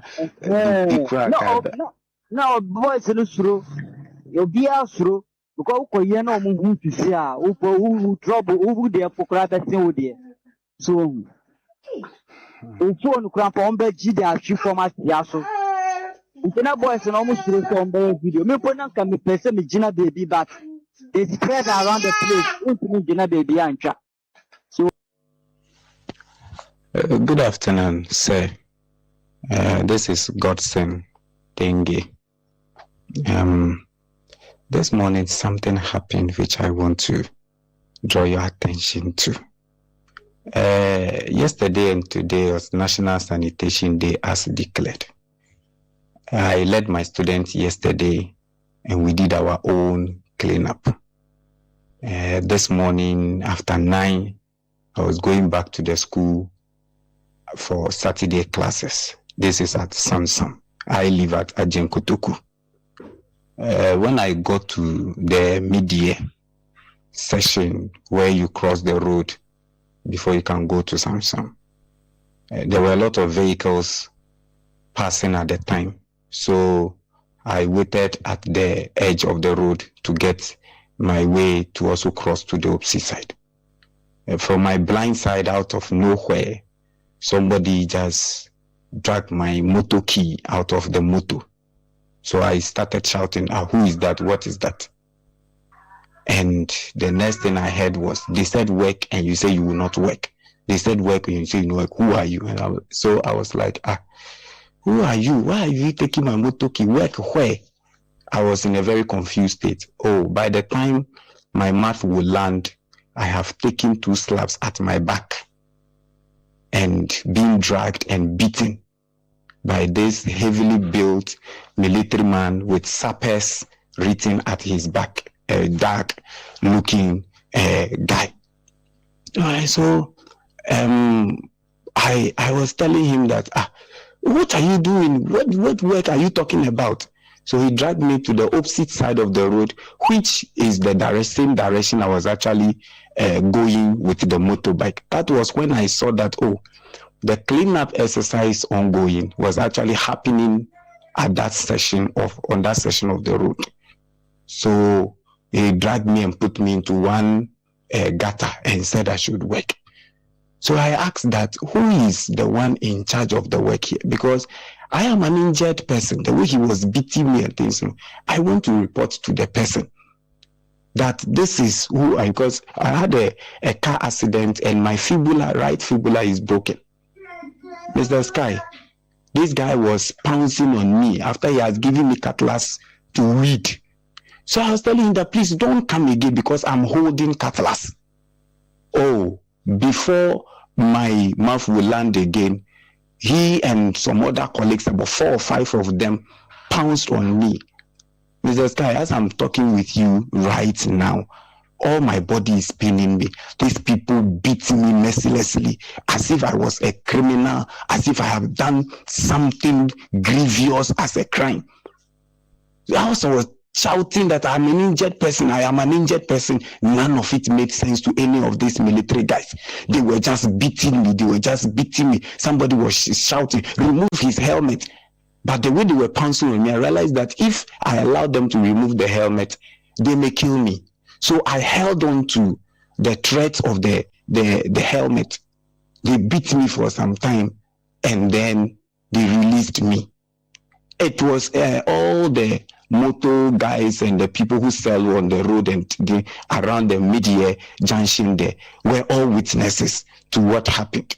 I am very confused. I'm very traumatized. And I'm wondering what exactly has happened to me. They took my phone. Later, I managed to get the phone. And I showed evidence of the work I did yesterday with my student to the guy who took, the military guy who took the phone. But by that time, they had beaten me already. Your people came, I was trying to report to them, but then the PRO intervened. He would not allow me to even make a statement to Channel 1 people. But I think we want to bring this to the attention of the public. If we want to clean our communities and military people have energy then they should use the energy to clean the community for us, not to beat innocent teachers who have done their part already and are on their way somewhere else. Thank you very much. I am available if you need any further comments about this. Thank you. So that was the listener. Watson Tenge, a teacher. You know what is depressing about this is that even the announcement for the cleanup was not even properly fully done. Mm-hmm. We took it upon ourselves to even announce that there's something happening because it was less than a week of proper announcement. Number two, was it explicitly said that nobody can move in town because of cleanup? No. They say clean the front of your house. If you see somebody driving a motorbike, ride a motorbike, what shows that the person hasn't cleaned the front of their house? Even if they haven't, what is the punishment for that? This is just impunity. Me, I blame the leadership of that unit. You see, because we report military brutality every time and they don't do anything about it. So somebody can do this and go out because they know nothing will happen. You get it? Because they know that, oh, these people, this is a chance for us to show that we are the people on the street. So let's beat him. That's what, and see, the people who supervise this and refuse to act on it, their day will come. And I always say that, you know, you are given a position to supervise a soldier. When your men misbehave, you decide not to act. One day you retire. You will also face your own, and you call a media house who will not mind you. Because if you allow errant officers or men or women or whoever they are to do this in broad daylight, you are sending a message to them that this is the approved behavior. You understand what I'm saying? There is no justification. Even if the guy didn't do cleanup, there's no reason to beat him.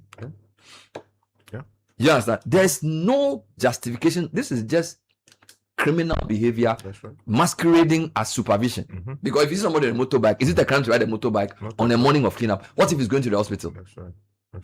You understand? Who has said that we all did cleanup, we all followed and covered it at our own expense. Even a week before national cleanup, we were doing cleanup. We did our own. So this over exuberant kind of behavior, I am saying that the people in charge of the military, the high command, the chief of defense staff, the PRO, they should act on this. And this is not just one incident. When they send people out to interact with civilians, a lot of them misconduct themselves. And almost all these reports are not acted on. They will say they are doing internal investigation. We never get to the bottom of it. So this is approved behavior. This is not, the student says one deviant person. Clearly, all the guys who were beating this guy, they were in on the act. So it's not like one person decided that today I'm going to do something crazy. It's like the way, it's the disdain they have for the law. You get it?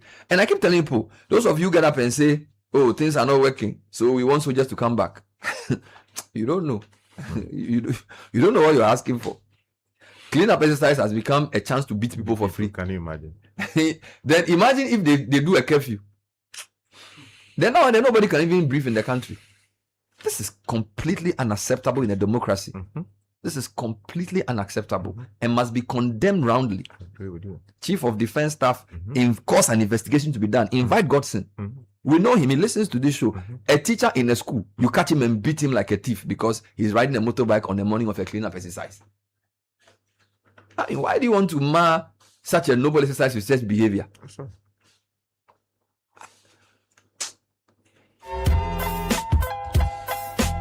Anyway, Caleb, let me take your announcements a bit before I bring Edwin back. Yes, so imported boats, nuts, and all should not delay your projects. 7-Eleven baseline boats and nuts, premium boats, nuts, washers, anchor boats, stud boats, U-boats, and more are manufactured right here in Ghana. We also provide advanced coating and surface treatment solutions, including PTFE, epoxy coatings, galvanizing, phosphating, and corrosion protection systems for demanding industrial applications. Whether you're in construction, mining, manufacturing, or oil and gas, you can count on faster delivery, shorter lead times, and dependable supply. Call us today, 055-7126-501. 7-Eleven baseline boats and nuts, made in Ghana, made faster, made stronger. Now, one for you, one for me. It's feeding time. Your Vita infant cereal with milk is making feeding time easy and rich with 16 essential vitamins and minerals. You only need to add previously boiled boiled water, 3 exciting variants, wheat, rice,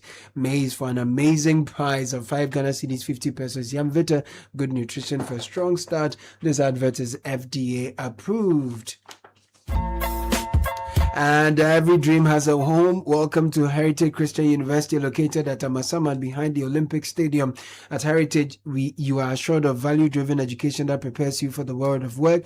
Our students are challenged to turn ideas into businesses that feeds families and employ communities. Admission is in progress for a wide range of undergraduate and postgraduate programs. Call us 0547 777 731. Heritage Christian University, we are educating compassionate entrepreneurs. Leaders. Zenith Bank says stay alert. Shine your eye when someone calls claiming to be from the bank. Fraudsters can sound very professional. They may ask you to confirm your account details to help resolve a supposed problem. Remember, Zenith Bank will never call to ask for any of your details over any of their outlets. So if a caller asks for any such information, do not share. End the call immediately and call Zenith Direct on 054 2000 111. Shine your eyes. Spot the fraud and stop the fraud is a message from Zenith Bank in partnership with the Ghana Association. They want to play on your words, so yeah. Spot the fraud, stop the fraud. If you don't take care, you just be like that. Spot the fraud, stop the fraud. Now, GRA wishes to remind all withholding tax agents, including VAT withholding agents, that your taxes must be paid by 15th of this month. Withholding taxes for June will be due by Wednesday, 15 July. Submit hard copy and soft copies of schedules indicating gross amount, tax deducted, and the TIN number from which the tax was withheld. Failure to pay tax by due date attracts a 125% interest of the statutory rate compounded monthly on the outstanding tax. Call 0800 900 110 or email to info@gra.gov.gh for more information. You can also send WhatsApp to 055 299 0000. All right, it's time for Tech and Social Media Trends. It's brought to us by Telecel. Ediko Akufe is freshly back. Yeah, man. From the US. I say Uswati Kakra. No, I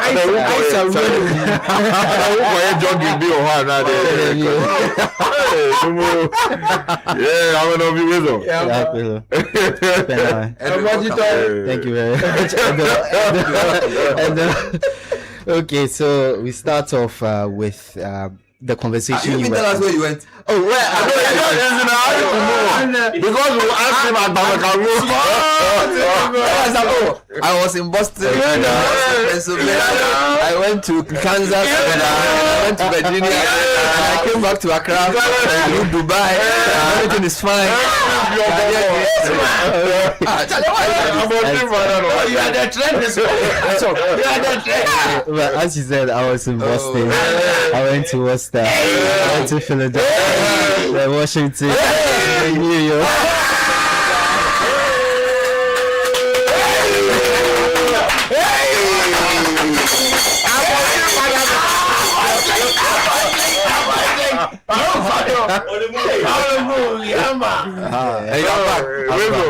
You went through Dubai. We are told they want to bomb you. We didn't experience it. No, you do. It was a fun experience. Okay. Beautiful. Let's hear you. So what is trending apart from your return? Okay, the first thing trending, I'm going to start from the conversation you were on about the assault on someone who allegedly didn't take part in the cleanup exercises. Obviously, social media has been dominated by videos and pictures of people, the good people taking part in the exercise, cleaning their frontage, cleaning everywhere they can to ensure that we have a cleaner Accra, cleaner country. But also there's been a lot of bad, as you said, the assault on the person who didn't take part in the exercise. Also, the person even took part. The person even took part and was riding to school. Yes, allegedly didn't take part. But also there were videos of people dumping refuse in front of the shops or houses of people they claim didn't take part in the exercise.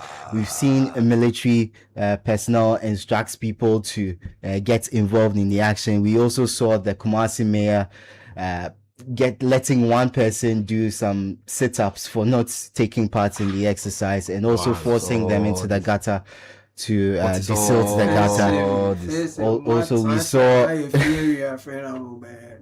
It's not been a good exercise. We've also seen the Okaikwe North MP Theresa Labi-Awuni storm a bank to tell them that they were not exempt from the cleanup exercise and they should join immediately. So a lot of different angles from the national cleanup exercise, which took place on Friday and on Saturday as well. So that's one of the biggest trends currently. But also top of the trends is the arrest of Dennis Miracle Sabuaji, who was a senior aide to the NPP flag bearer, Dr. Mahmoud Bawumia. He also announced that he was going to take part in the NPP national executive elections, where he would be contesting the communications director position, but he was arrested by Iyoko at the Accra International Airport. And obviously the opposition New Patriotic Party have called foul. They say that it's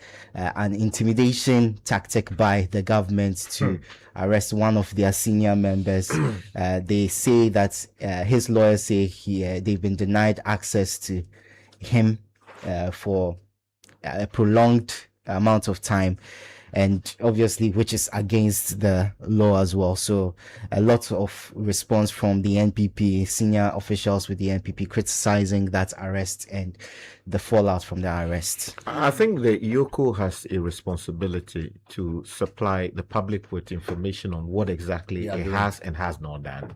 I don't think that it is proper for an institution of state to remain silent when all kinds of speculations are out there, reports are out there, claims are out there about the alleged arrest of a senior personality within the opposition party.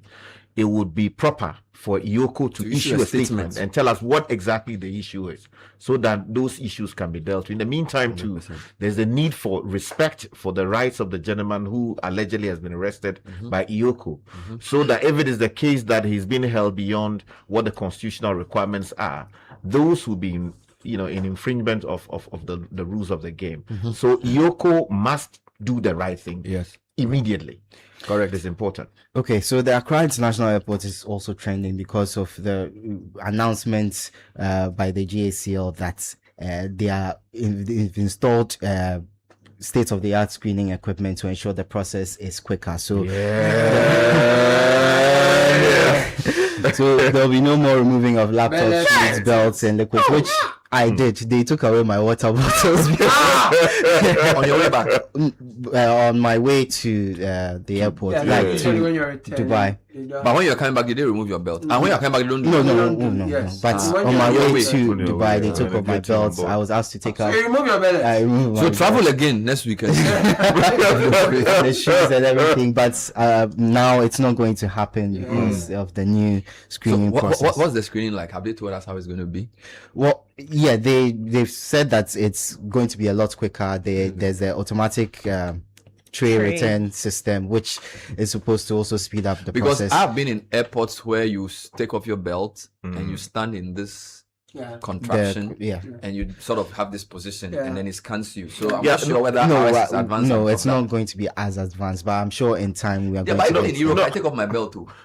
So I think if you read a statement, they talk about your bag, the hand on what do you call it, carry-on bags. Normally if you have gels in it beyond a certain what do you call volume, you need to take it out.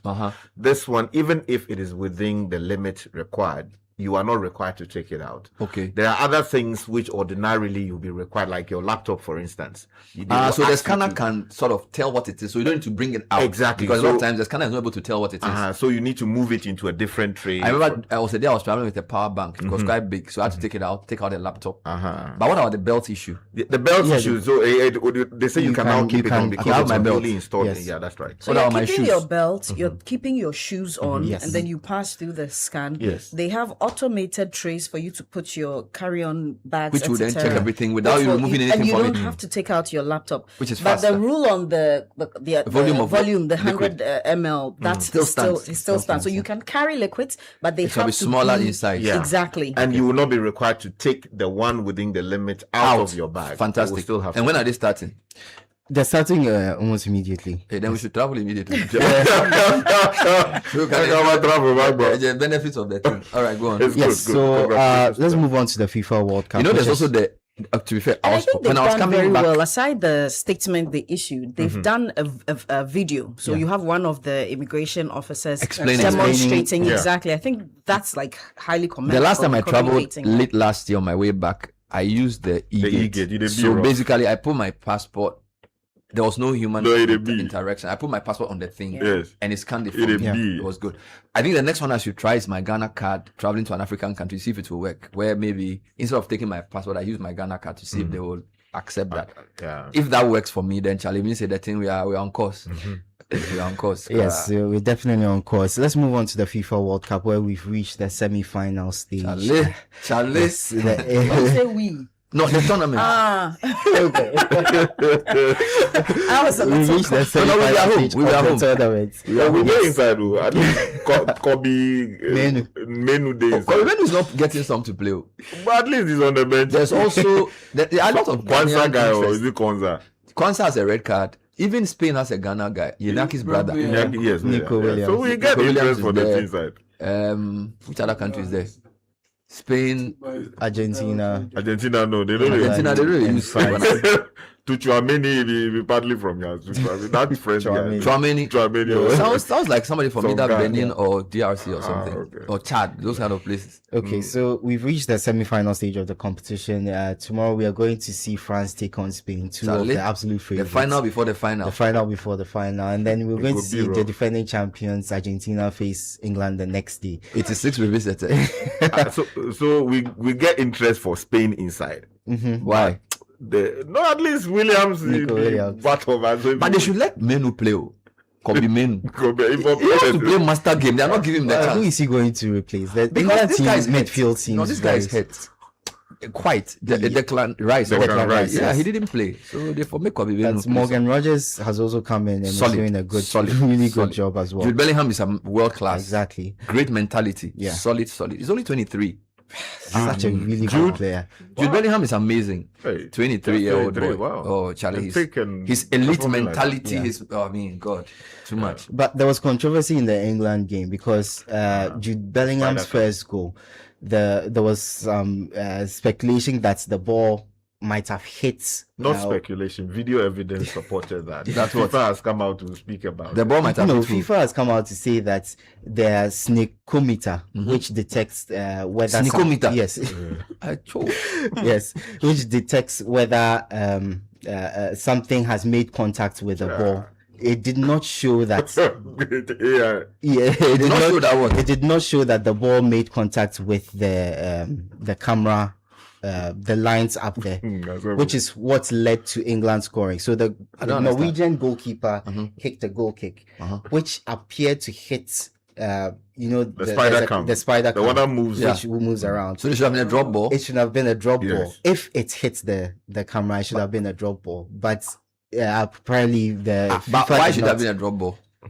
Yeah, because the rules say that if anything interference with the actual field of play. Yeah, they say they didn't see, and that they put a chip. There's a chip in the ball. The chip didn't react to it. It didn't react to it. So that's why VAR didn't. Why? Because of that, the ball dropped earlier. It dropped earlier to an England player, and then they progressed the ball and eventually scored. Luck. Well, the rules are there to deal with things like that. Charlie, the guys score goals. You can take the goal like that. Go. Okay. Yeah, so the last time you were complaining about something, but today don't go there. Because they did it against Switzerland too. Don't go there. Don't go there, guy. We don't have time. Please, don't go there. I have my weapons ready. So you. Okay, so that's up for the World Cup. I have my research ready. In tech news, let's move on to tech news. And a lot of times we complain about our Wi-Fi not working in certain places. Now, there's research that's been done to tell us that there are a few things in our homes and our offices which interfere with our Wi-Fi.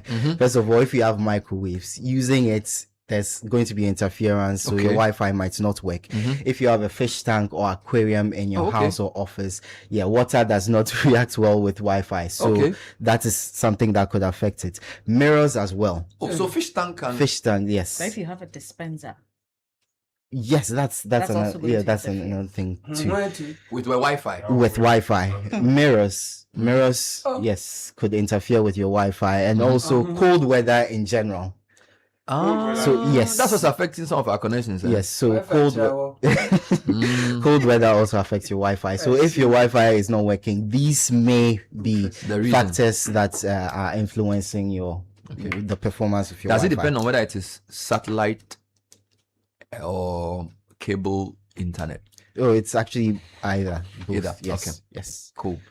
Anyway, welcome back. You didn't pick up the accent. Some people, when they travel for 2 weeks, when they come back, we can't even hear them. You know. Yeah.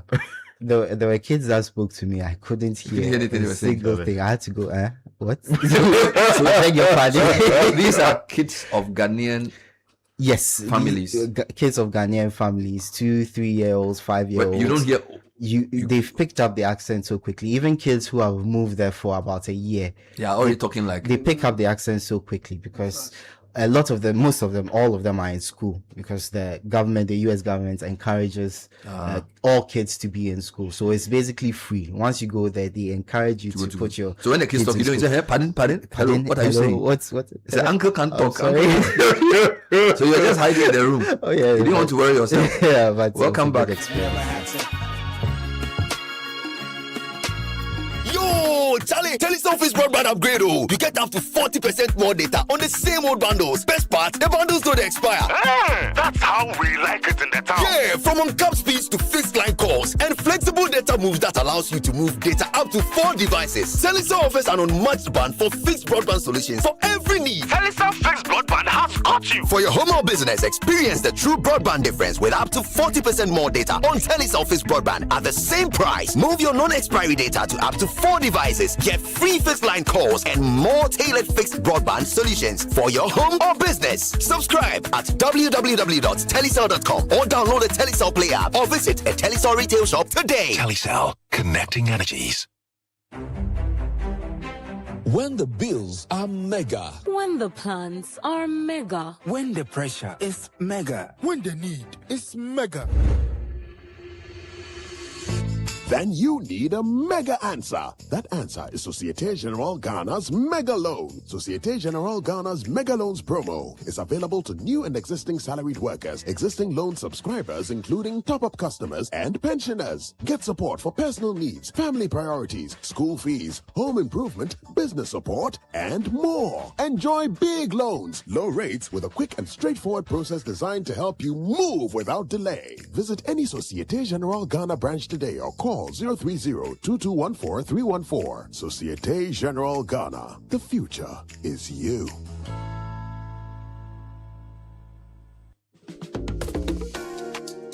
Eno, you know what our father left us when he died? Dates? He left us land, Eno. But Nanayo said the land is his. The court said, come back in 2031. Hey, that's not an inheritance. That's a curse, brother. Real Ejapade doesn't come with disputes. At Devtraco Woodlands, a 592-acre master planned gated city in Dawenya, your inheritance is waiting. Don't leave your children a court case. Leave them Devtraco Woodlands, the Ejapade they'll be proud of. Visit woodlands.devtracogroup.com. Call or WhatsApp us today on 0208-732-302. Kofi, I think we need to call them. Devtraco Woodlands, where your roots run deep. This football season, Max Buy Hat-Trick promo hits live. Score cash goals, win with free subscription and huge discounts. World Cup week, and my match be a pound. It's unsaid with TV and Yentia. It's unsaid. Max Buy Hat-Trick promo, ewaha. Score up to 40% off on all TVs. After Superto TV, then your free DSTV box and 1 month free subscription. Once more, predict matches correctly when you buy Techno Come on 50 and get a cash back. Eish, where the Hat-Trick promo Ankasa. Pure enjoyment and massive savings. Enjoy the big games and save big. Promo way and cost from 8 June equity 20th July. Fraying. It was 0544 019 552. Max Buy a year Hat-Trick promo. A year Hat-Trick promo. Hey.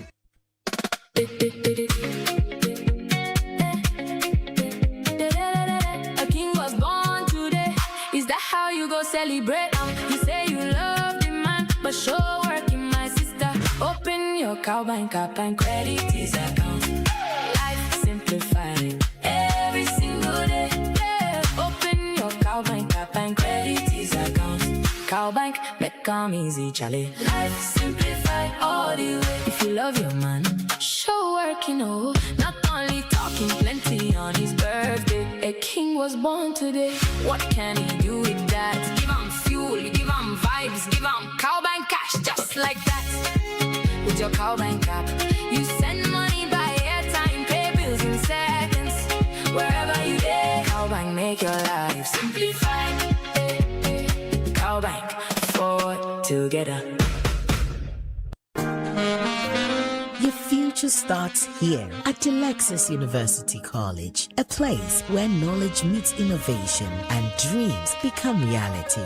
Guided by integrity, excellence, inclusivity, and innovation, we prepare students to thrive in a rapidly changing world. Explore our accredited programs: nursing and midwifery, accounting and IT, banking and finance, marketing, human resource management, ICT, computer science, cybersecurity, applied insurance risk, and data analytics. Admissions are open now. Visit our campus at Tema, Comte 25, Peasby Junction, or apply online at www.delexisuniversity.edu.gh. Call us on 055 1198 100 or 055 1126 448. Delexis University College. Be knowledgeable and innovative in science and technology.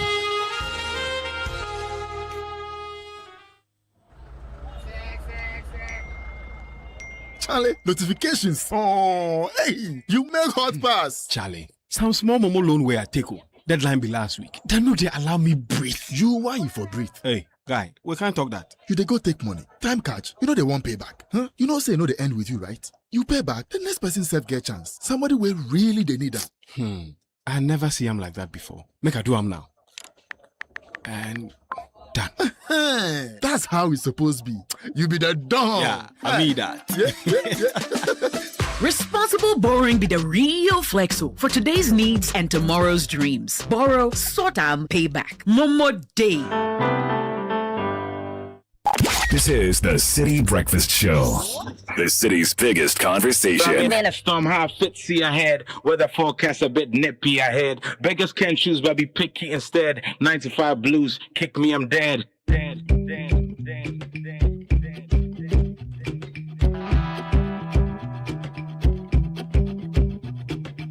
Cross my T's and dots my eyes. Stress way, they my chest I ostracized. Do I treat you man, Robert, you smell the ties. Me and I dream be a yaka, I'm cutting ties. My jalabia tailor made, all customized. My English straight pigeon, all bastardized. What I for do? Ignore the bastard guys. I work, they snore, I pass those guys. Thank God it's Friday, of course my mind day. Rise and shine your eye, hustlers wait. All week long we hustle and slave. Trap the non-clays for wages and pay. Cooking in the morning, ensure the Vim day. Weekend so strong, helps to shine the weekdays. Mommy say, son, well, God be praised. Well, these days, money be wild, we day some way.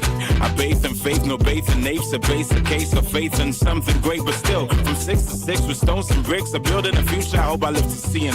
I barely no sleep, hit me some way. Boys are bread all week, hit me some way. Boys are living no be cheap, hit me some way. But thank God it's Friday. Maybe Jimmy needed a doom so, some way. If we are boy in school, hit me some way. My woman boy, my dog, hit me some way. But thank God it's Friday, maybe Jimmy my gets mini aje. During the week I'm busy, mini adaje. But I still put in work, sick of dachi. I'm even out before the sun sets marching. So it's 5 on Friday, any ache. Make up verbs are quite nasi.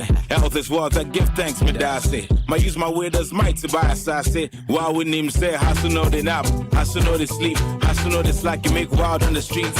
25 minutes past the hour of 8 on the City Breakfast Show. Pambo Salt Industries has been in existence since 1958, and we have introduced the latest Pambros refined salt, iodized, available in 250G and 500G sachets.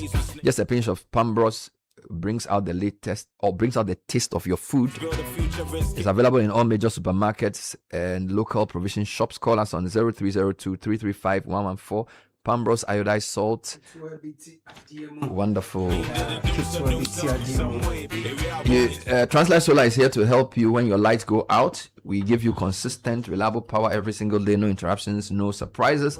Our smart solar solutions are designed to keep your lights on, your appliances running, and your operations moving while helping you cut down electricity cost. We are offering exclusive installation discounts starting at 34,000 cedis only with flexible payment options. Call 0256 040838. Translight Solar, reliable power, total peace of mind. Experience hassle-free banking with the all-new CBG mobile app. The new CBG mobile app has been designed for convenience anywhere, anytime. Download it on the Google Play or the iOS store and experience the ease of managing your finance on a secure, smart, and user-friendly digital platform. Join the digital revolution and elevate your banking experience with the new CBG mobile app. Call 0302-216-000 or email talk@cbg.com.gh for more information.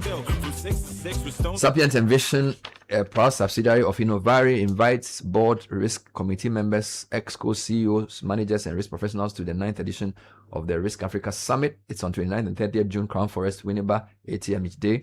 You can call 0502-437-609 or go to riskafricasummit.com to register for this event.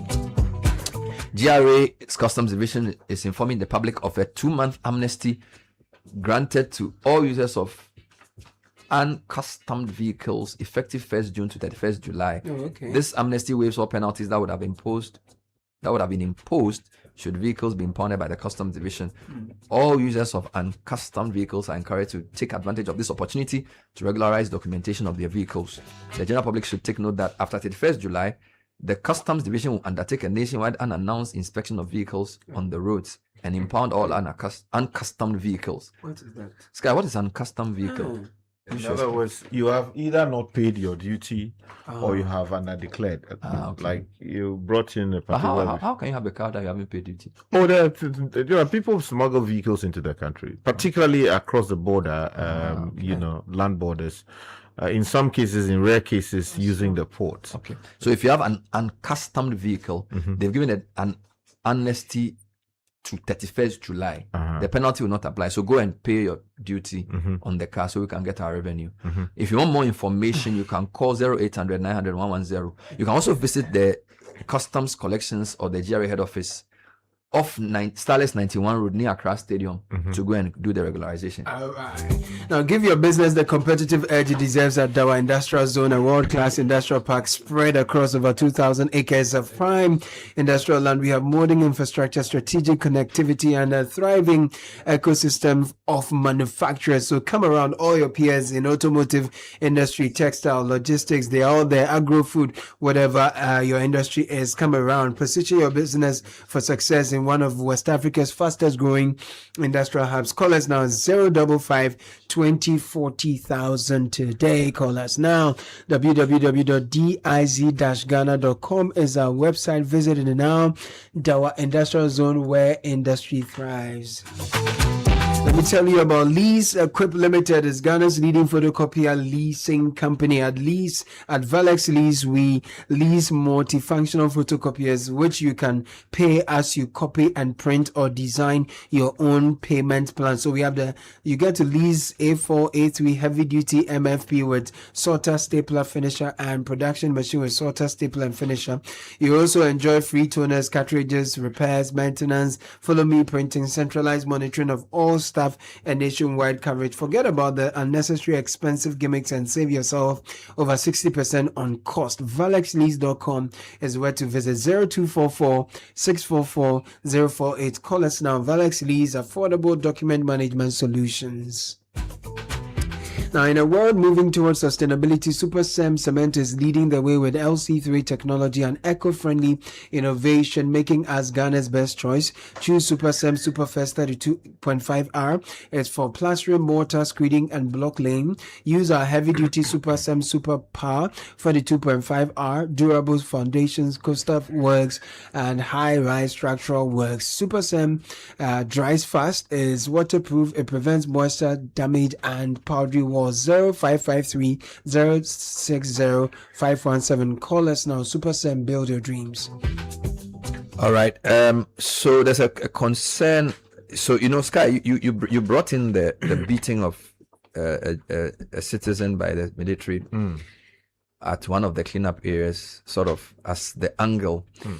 I think the main concern has been whether there will be enough space in our waste transfer centers and our final disposal sites to deal with the refuse so generated. Because the main concern has been we empty gutters, put the material next to the gutter, we don't collect to the final waste disposal site, and then we are back to square one. The executive chairman of the Jospong Group has been speaking about this. Indeed, in the news this morning, I heard him say that they will make sure that all the refuse generated is finally collected. This is important because we've already started hearing people say that after the brief rain of yesterday, some of the material has gone back into the gutters. And we also do know that there are places where the refuse is still not yet collected. Correct. And we've known also that the waste disposal sites, the waste transfer centers had not been in operation for a while, which caused the president to direct, which you are questioning whether he had the power to, but he's president, he can direct.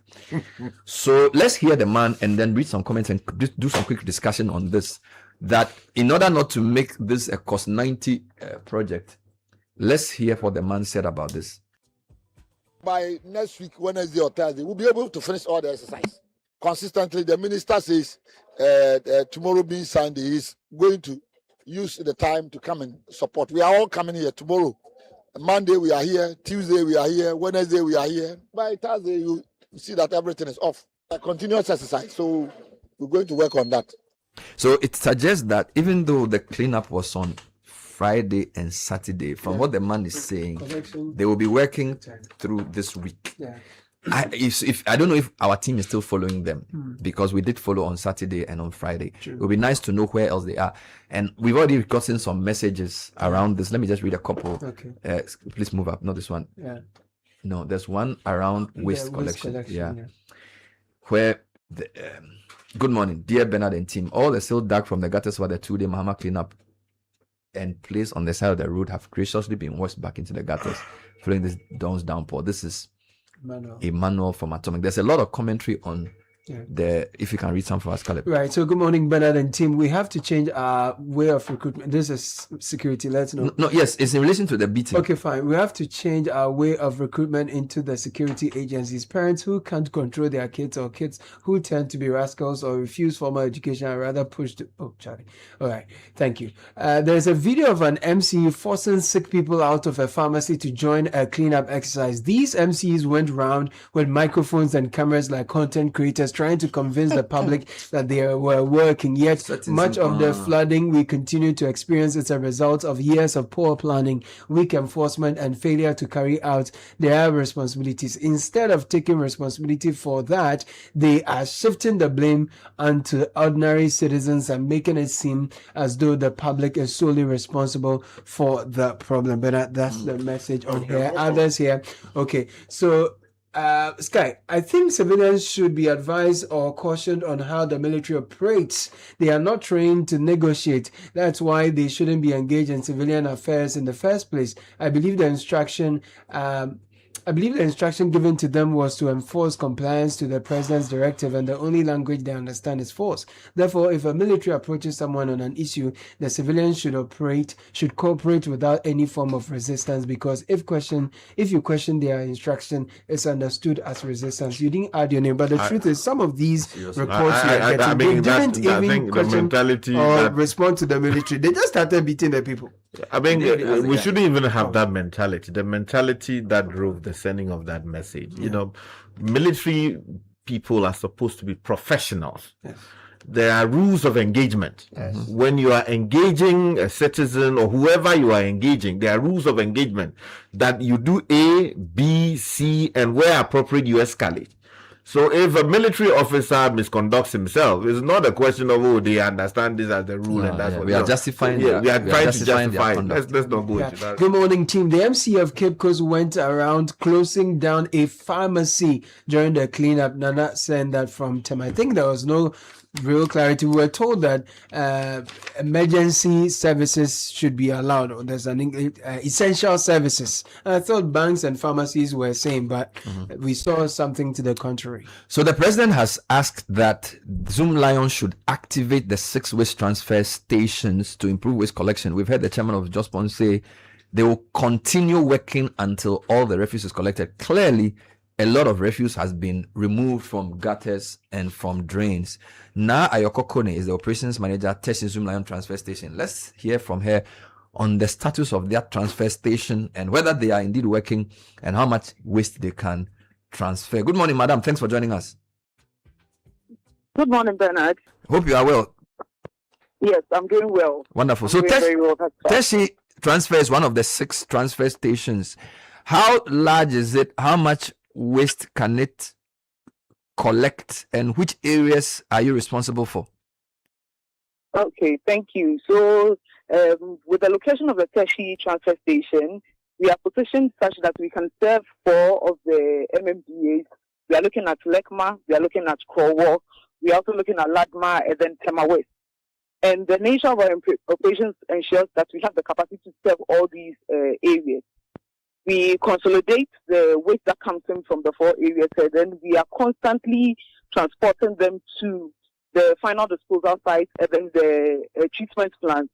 So we are not limited when it comes to capacity. We can take as much waste as comes in daily from these 4 areas. So how is the waste transfer station designed within the waste collection chain? And have you been working up till now? Because the president directed that you guys should start working because of the volume of waste this weekend generated. So talk to me about what has been happening for the past few months and what role you play in the overall waste management process. Okay, so when it comes to waste management, there are different layers to the operations. We start from the generation point where collection is done, and then it comes to haulage, then we go to treatment, and then final disposal. And the waste transfer station is very, very critical in this value chain because it helps improve the turnaround time of the waste collection companies that go to the households to do collection. In the past, we had them driving all the way from the city centers to the final disposal sites that are located on the outskirts of Accra. So we have Malam, we have Adepa, which is on the Sawam stretch. But with the introduction of these transfer stations, these waste collection companies just have to collect from the household and then bring it to the transfer stations that are located within the community, therefore reducing the number of hours they spend. And we all know that this is the traffic situation we have in Ghana.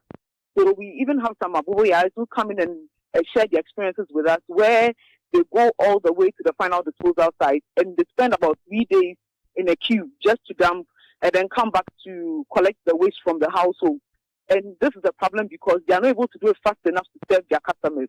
So people end up keeping waste in their house for days on end and going into weeks. But with the introduction of these transfer stations, these same tricycles come in and they are able to even dump about 5-6 times in a day. This is the experience that we have had in the last 2 days during which we did the cleanup exercise. They come in, they go out 5 times, whereas originally they were spending about 3 days on the going just to go and dump at the final disposal site. So the transfer stations is very, very key in the waste management operations to ensure efficiency so that we can serve our communities better. I see. So the major problem we are facing in Accra is that only Kpone is working. I'm sure Kpone is going to be full soon. The other one behind in Sawam is very, very far. So when you get the waste from the Aboboya and your trucks, what do you do with it and where do you send it? So we have some treatment plants, the integrated recycling and composting plants, where valuable parts of the fractions of the waste are recovered for recycling.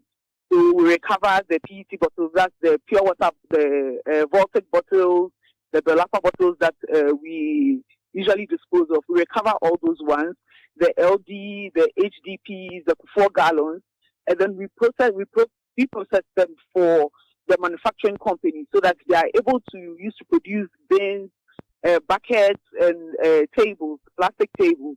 And by doing this, we are able to reduce the volume of waste that originally would have gone to the landfill. So with this kind of process, we have the waste be reduced to about just between 50 to 20%, depending on the efficiency of the integrated recycling plants that we have.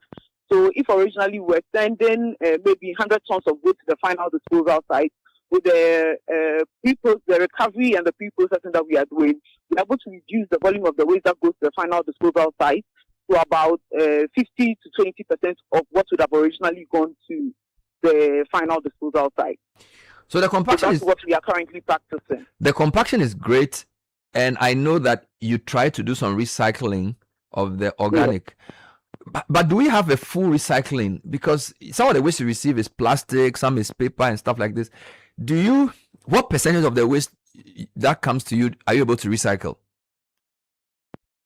Pardon, I missed a bit of the question. What percentage of the waste you get at Teshi are you able to recycle?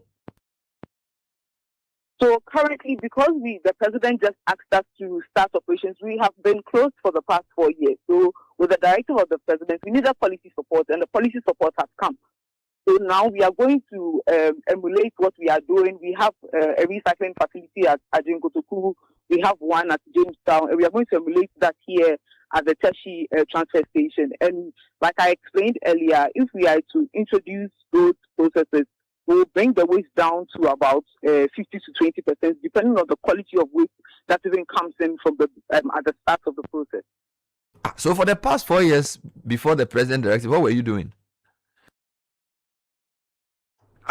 I mean, so you were close. I just want to understand that for the past 4 years, yes, you've not been working. We were close. Yes. Oh, we were close. Wow, serious. Anyway, so everybody is back on duty. By the way, do you believe that the amount of waste in the testing area you can deal with it, because the area you are in charge of is quite big, you know, and there's a lot of material that was removed from the drains this weekend. Are you able to handle all of that waste within the next few days? Yes, it's even the evidence is on the ground. When you come in here today, you wouldn't even see the trace of the waste that we have received from Thursday when we started operations to support the cleanup exercise right up until today. The evidence is on the ground. So I even wish you could send your people here to come and take the pictures, but we do have the capacity to manage the volumes of waste coming in. We're built with the population in mind. And a lot of forecasting was done, engineering work was done to ensure that the capacity of the plant can match the needs of the population in these 4 areas and even beyond. Wonderful. Thank you, Na, for talking to us. Now, your Kokone is the operations manager for Teshi Zoom Lion Transfer Station. We have transfer stations at Achimota behind the lorry station. There's one at Teshi where I just spoke to Na from, who's the manager of that station. There's Spoon, there's Ashaiman, there's Pantan, and there's one, I think, at Adipa. And there's also Accra Compost and Recycling Plant. And then there's also Irekop, which is the Accra Integrated Recycling and Compost Plant. You know, while this interview was going on, a listener sent me a message. He says, Bernard, good morning. Yeah. Zoom Lion has not picked up our domestic refuse for over 6 weeks, claiming the dump site is full. So how are they going to take the public refuse? So I was trying to explain that now that they've directed that the waste transfer site should work, they will be able to send some of the material there. They'll compact it, recycle can be recycled and sent. So for 4 years, the waste transfer site has not been working. But then Sky also raised the point about the contract for sanitation management in Ghana, which has not been renewed. And that's led to a bottleneck. So there's 2 issues. There's the issue of the final disposal site being too far away from Accra, Bun getting full, Adepa too far, Aboboya not being fit for purpose. Yeah. And then the waste management contract. Is that signed through the assemblies? Yeah, so they sort of nationalized. So there's so as we speak, no company is collecting waste properly, so-called? Properly so-called, as I understand it, no. There were a number of other companies in the space who were allotted all kinds of zones and spaces to operate. Mm-hmm. But those arrangements sort of ran into some difficulty. Mm-hmm. And Zoom Lion became the default monopoly, mm-hmm. Operating, across the whole of the country. people had issues with it, and they thought that it was also impacting arrangements concerning the District Assembly's Common Fund, and concerns were raised that why should some of these things be managed from Accra, and back and forth, and all the allegations of non-payment or proper remuneration to people who were working and all of that. The centralization of waste collection. Exactly. And all of that led ultimately to government action. So let's discuss this 2 seconds. So the concern has been that assemblies must be empowered to manage their local problems. And people feel like if you sign a contract for either waste management or spraying from Accra, you take away agency responsibilities from the assemblies. So people don't encourage that. But there's also the view that the assemblies may not have the capacity on their own to sign individual contracts without some standardized benchmarks which are national in character, particularly because the company you are dealing with is a large company. So how do you manage this dichotomy where you have a large company and people don't want to centralize a local function, and also the need to give the assemblies the power to do what is right for their localities? That balance, how do you draw the line? Well, I think that's why you need a policy framework which would set the standard as to what should be complied with. And what are the key performance indicators expected of a company contracted for the purpose? What should be the nature of the contract that is signed? Once that umbrella is set out, we would expect that the MCs, DCs will work within that superstructure.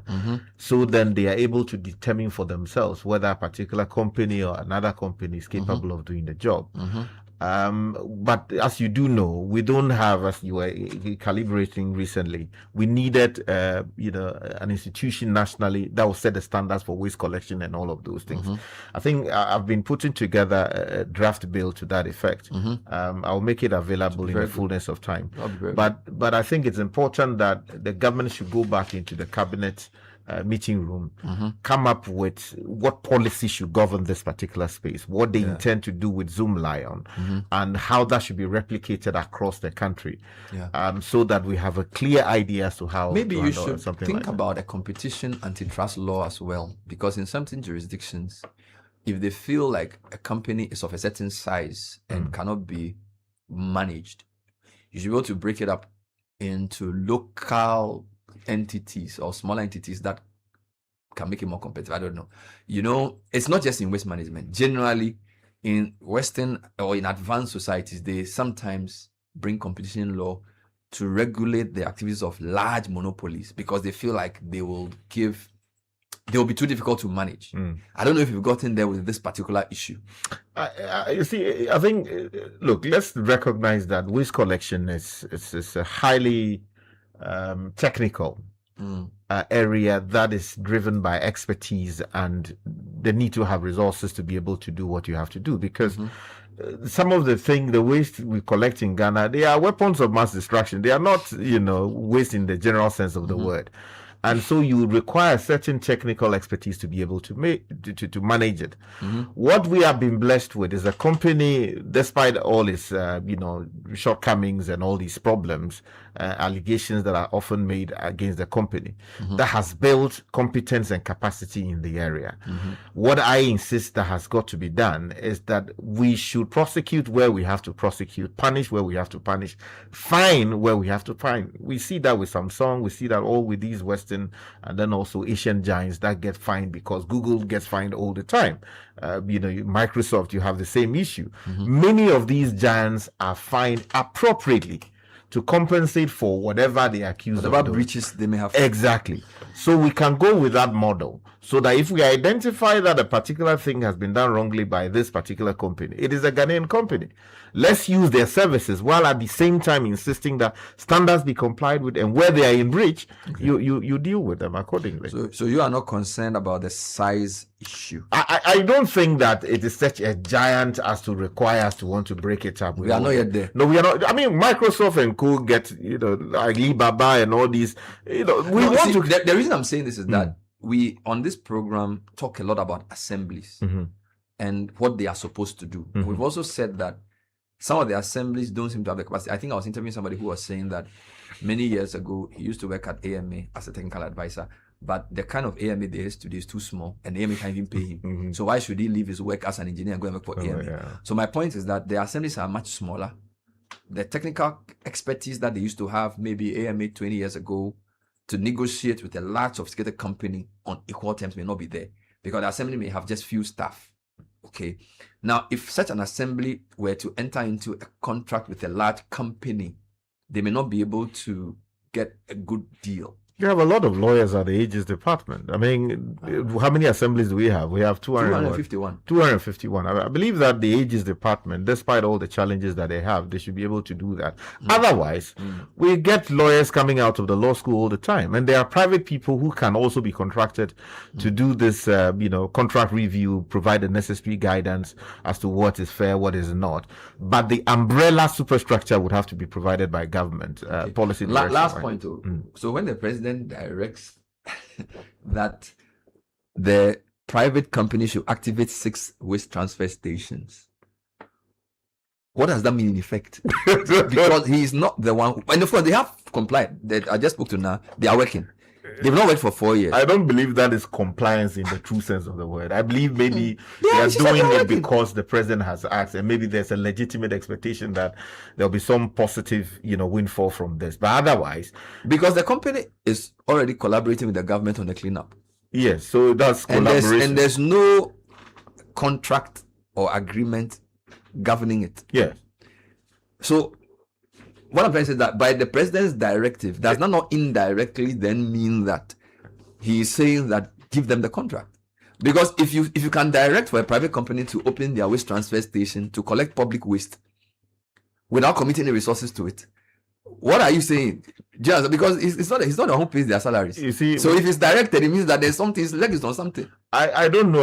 Because you can't do something on nothing. I agree with you. I have difficulty with the use of the word direct. All the papers are using more of the journalists using yes, Graphic used it, Times used it. I don't think the president would have said he was directing, because presidential executive authority doesn't impose any authority stricto sensu to go directing people to do all kinds of things. It is confined Times has reported. These are two of the biggest graphics, same word. Direct. I don't know about that. But you are the one who said last week that a company which becomes a certain size, you use some word. You path said dependency, public policy. So if the path to waste collection depends on the company, the president can direct them because they've become the only path. Yeah. So they are almost de facto a public company. So if you want to give them back their contract or you want to renew their understanding, go and do that. The idea that it's, you are governing as you go, you are giving directives, so-called directives as you go, I think that is particularly problematic. But the people have complied with the directive. So it's a directive. No, you understand how things work in this. She said we open the thing, we are working. So there will be legitimate expectation that something will flow from that. That's what I'm saying, because if you are a road contractor and the president directs you to move to site, will you question? Let's assume you're a road contractor and then you've not been working. Because the ministry hasn't given you. You failed to renew the Then the president comes on and says, Richard Sky and Co., please go back to the Adenta Dodowa Road. So that, if there is no backing. Then it's a presidential directive. You must go. Kakra should take the rest from you. You don't want to. I don't think that, look, if we got it wrong as a country, let's admit that, look, the decision not to renew the contract was ill-informed. Or that we did not take the right steps to ensure that we substituted that new company for the old company because we had ABCD difficulties with the contract. If we don't make that admission, let's not be using side roads or side paths in order to get them back. Is there any other company that can do this work? Strictly speaking, on this scale? No, certainly not. There used to be Jakora and other. They are still there. Jakora is there. They are still there. But Jakora is solid. But I don't think they are as big as. Yeah, that's but Jakora have a recycling. Mm-hmm. They produce compost. Compost, yeah. They had this waste treatment center at Boteman. I've been there. Okay. For what they do it well. I just don't know if they are national in character. There's also J. Stanley Osu. They're a couple. They are, to be fair, there are many waste management companies. Yeah. But Zoomlion is fine and by far the largest. Yeah. So if we want to give them the contract or even ask them to share it with these other ones, let's do that arrangement. But this side, Kwanchen, attempt to direction business. No, I think we shouldn't treat private. I mean, because look, he said the lady said they had closed their for 4 years. For 4 years. I mean, imagine if they are paying rent, right? All the investments they had made into that, all of that would have gone waste. Because a former of that. MP and a friend of the station sends a message to say that his waste collection company sent him a message that they've increased the fee, like they've doubled the charge. Meanwhile, they come there once in a blue moon. We've sent him a very sweet message. That's very annoying. So they don't collect their waste regularly. No, they don't. There's still a lot of places with waste not collected, and so I'm not sure if the situation with the two main dump sites, or what's the name of the word they use, landfill sites, has been resolved. Right, the Adepa situation is very far. Yeah. And then the issue of which is quite is near full to the brain. Yeah. So there's a problem. I hope that directive by the president means that the refuse on our roads after the waste the cleanup this weekend will be removed, will be reduced. Yes, and I also hope that after the bus, the municipal assemblies, the MCs will not go to sleep on this, because we've seen them, activated throughout the 2-day period. And a lot of people think that if they had put in the same energy in the past, we wouldn't have gotten to where we are now. There's another leg of the whole issue, which is, yes, the choke drains are a big part of this, the flood issue we've had. The bigger one for me is the structures that are on the waterways. Still. And I'm waiting with bated breath to see when Brigadier General and his team will go demolish all those structures they showed us in videos. Because until then, the work they've done, we've done that over the last 4 years. We've shown enough content on how people have filled water bodies from Glenfey to Pambros to Sakumo. We've done all that.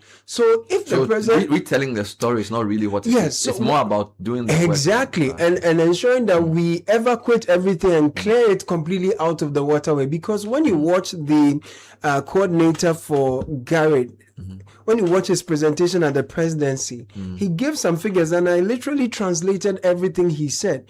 Basically, all the water bodies we have are almost gone. About 50% of the water bodies we have in Accra are almost gone. If we clear the drains and we leave the structures on the waterways, we've not done anything. So that's 50% of the work. Exactly. So the source of the flooding is the encroachment. Very important. And then the clearing of the fields, like the second. Okay. You were concerned about refuse mounting in certain places, and you said you actually saw people. Was it this morning or this weekend, dumping refuse back in gutters less than 48 hours after the cleanup exercise was done? So I think there has to be some monitoring post cleanup. Okay, Papa Sam described or told us the symbolic importance of the 2-day cleaning. It was not necessarily to solve in absolute terms the problems with flooding and sanitation. Now, here's how I want to approach this. There are pictures and videos of a town in Volta called, is it Sokopoe or something? Sokwe. Exactly. Sokwe. It's near Sugakope. Exactly. Sokwe. Where a truck load of products sort of crashed or tipped over with the products spilling onto the road. Yeah.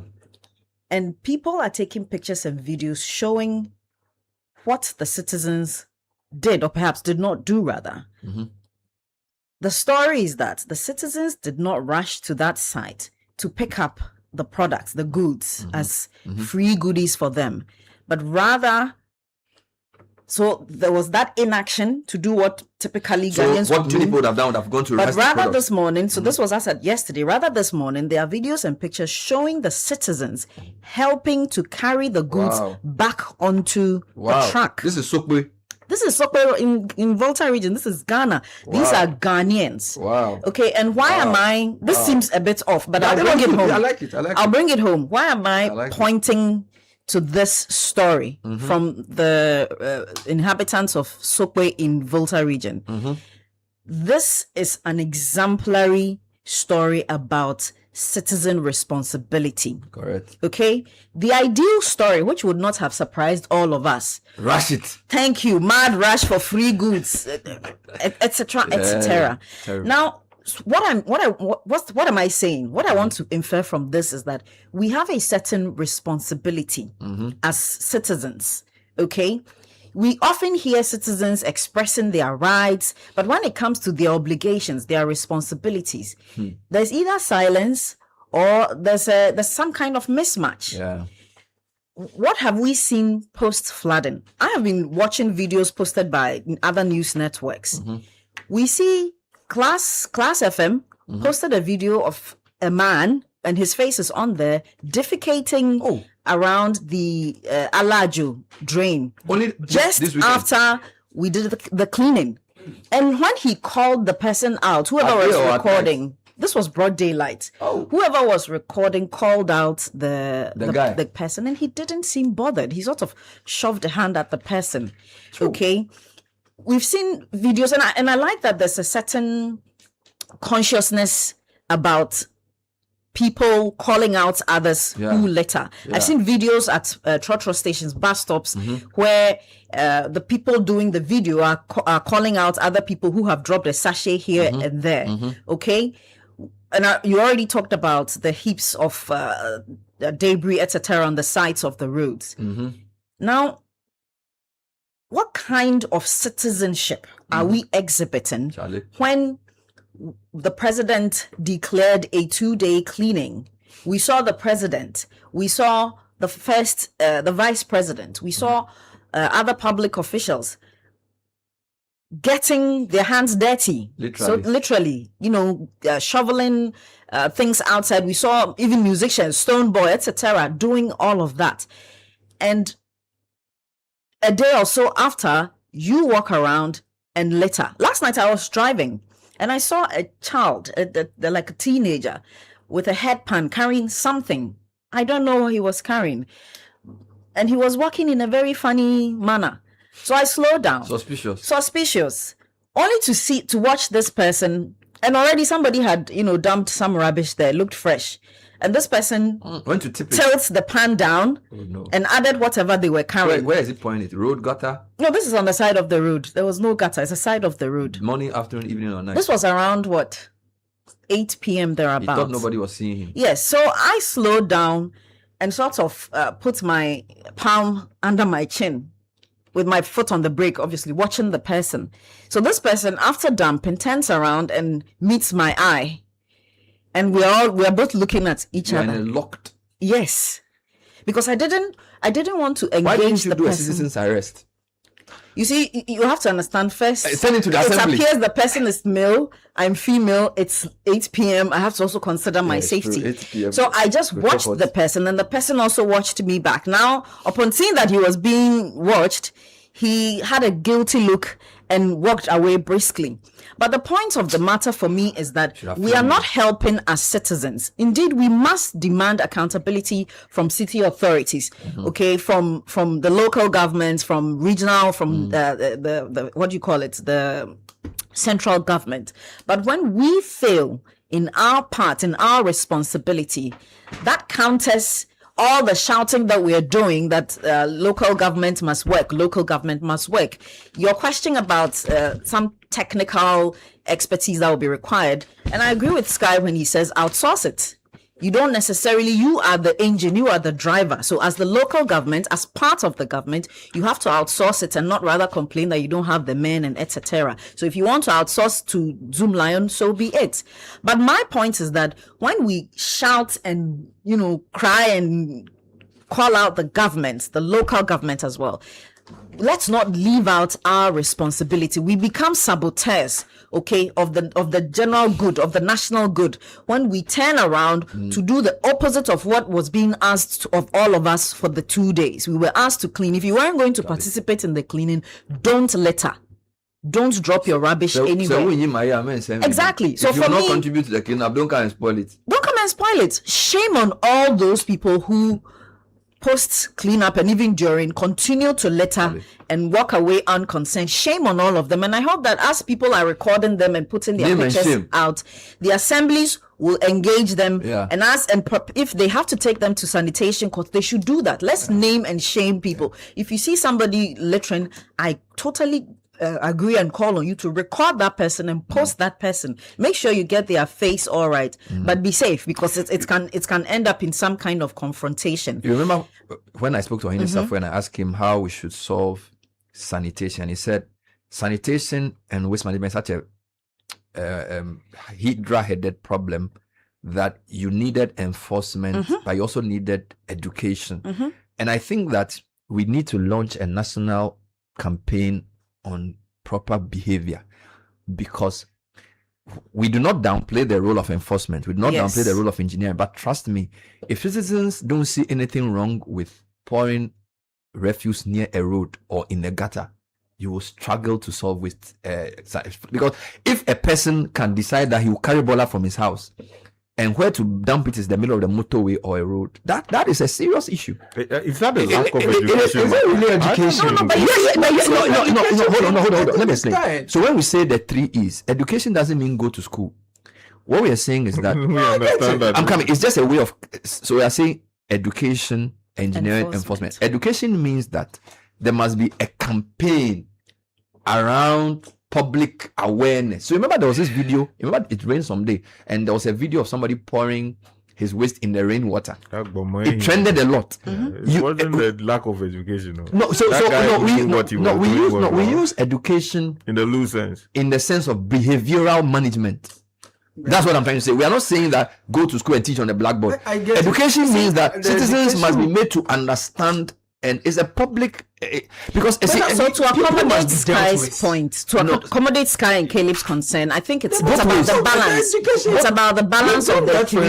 If I may, it's about the balance of the 3 E's. Okay, so clearly a lot of the people, these miscreants, if I may call them, are doing so because they can get away with it. So it's about the balance of the 3 E's. Obviously, enforcement must take a bigger chunk, and then you want to look at what do you call it, engineering, and then education. So I agree with that point. Another point I wanted to make to contribute was the concern about the public health, about food items being, found in the salvage from the flood waters. I think the the Food and Drugs Authority has been silent, and my expectation was that in the wake of the flooding that we saw and the post cleanup exercise, they would have come out to sort of tell us what they were doing in terms of surveillance. We've seen concerns about food items being salvaged from floodwaters. We saw people carry out cows and goats from some of the floodwaters. The FDA has to be on the ground. The FDA has to monitor the situation, put out its caution. You need to protect the ordinary citizen who doesn't know what's being sold to them. And I think there has to be a caution to potential perpetrators against doing this, because this will be in clear violation of the law. So the FDA and perhaps the Standards Authority, we should hear from them post flooding, post cleanup. They actually issued a statement urging caution and also cautioning people who are doing that not to do so. But I think there's more that can be done. We need proper market surveillance. It's not about issuing statements. Everybody can sit in his office and issue a statement. But even market surveillance also requires our reporting. It's in a sense that, for example, if you notice that there's a warehouse somewhere and there's flooding, you can take a video and send it to FDA. I wanted to jump on what you said. You see, when we talk about... They should go to Mala Market. When we talk about behavioral change, when we talk about behavioral change, okay, behavioral change requires both enforcement and education. Because what you enforce can change behavior. What I'm trying to say is that the waste management problem the sanitation and flooding problem, there's a major chunk is a behavior issue. Yeah. Behavior of individuals, behavior of assemblies, behavior of businesses, behavior of people. Now, if you want somebody not to pour refuse in the middle of the road, you can do it in a number of ways. In some countries, they have cameras. If you do it, they'll find you and they will catch you. In some places, you do reminders that if a citizen sees somebody doing it, so where there's no camera, a citizen is the camera of the state, you report it. What I'm trying to say is that if you want the behavioral change component of this cannot be downplayed, whether through enforcement, public education, social marketing campaigns. There has to be a serious public education around what people do. Because if in the night somebody decides that he'll go and dump the refuse in the gutter when all of us are sleeping, if the person is doing it in the night, it means that the person knows that the he knows that he has education. I'm saying that, you see, when you talk of behavioral change, don't our kids sometimes know that what they are doing is wrong? But sometimes you see what I'm saying. Behavioral change can be carrots or sticks. Okay, so you can use a carrot to say business way. They worry me. No, we are using because you see people, they drive on the motorway. They are on the motorway, and then they park their boboya and then use Sophie shovel to offload the thing on the road. Okay, while they are doing it, how many vehicles don't drive past them and not even take a photo? Okay, so what I'm trying to say is that it's a community. See, let's assume that errant Aboboya does it and is named and shamed. He's an offender. He should be arrested. And but so it's a continuum, because there's in every society the state depends on citizens to also be its eyes and ears. So in addition to whatever the state can do, so if somebody is on the motorway doing that and there's no camera there, if 3 drivers stop and say, I don't know, or take a picture and send it to the assembly, they can find the guy. So what I'm trying to say is that if the assembly will act. That's my point. There's been a lot of inertia. That has been a weak link in all this. No, because how many times have we not taken pictures and reported on these issues? It's not just that. She said something. Citizens' behavior. If we, because you see, sometimes behavior encouraged or allowed gets reinforced. We can make it unpopular. She said that if people are even taking those videos, they should be careful because you can be beaten. But that's my point. You see, people have raised their lives to report things and nothing has changed. No, you told us about Dr. Nimoy Thompson. Who really reporting some on-site conduct to an institution of state. Then the institution of state, they want to expose him. They want to blow his cover. But what I'm saying is that you see, we are a developing state. Okay. Social marketing. Look, when any woman gives birth to a child, they send the child to weigh in. Why did they do it? For many years, we've educated people that there are 6 child killer diseases, and now when you have a child, send them. So even if the baby is born at home, generally in Ghana, there's a high percentage of families who send their child to be immunized, because we have educated people using television, using community nurses. It's a social campaign. What I'm trying to say is that if sanitation will be solved, it's like corruption. You have to raise public awareness and public angst against it. You say it with so much cynicism. Guys, if somebody is in a trotro, let me give you an example. If somebody in a trotro, it's a line in the budget.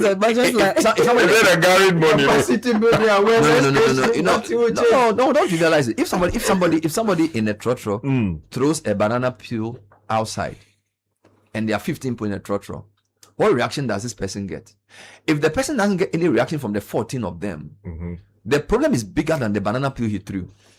Do you understand me? So you need to understand that what a society permits is not just going to education. We are saying that if people don't see any problem with throwing refuse near the roadside, you have a major problem in the society. And Bernard, I'm saying that I used to be that. I mean, a trotro, someone drops something, and I will look over time. Nothing changes. That's the bigger problem in there because nothing. If you report the thing, the person will walk scot free. No, it's we all know what is wrong with the problem, but we know that when you report, nothing will change. It's technical. It's wrong to say that the only reason why people in the trotro don't react to the person throwing the refuse out is because nothing will change. You see, it will be a mix.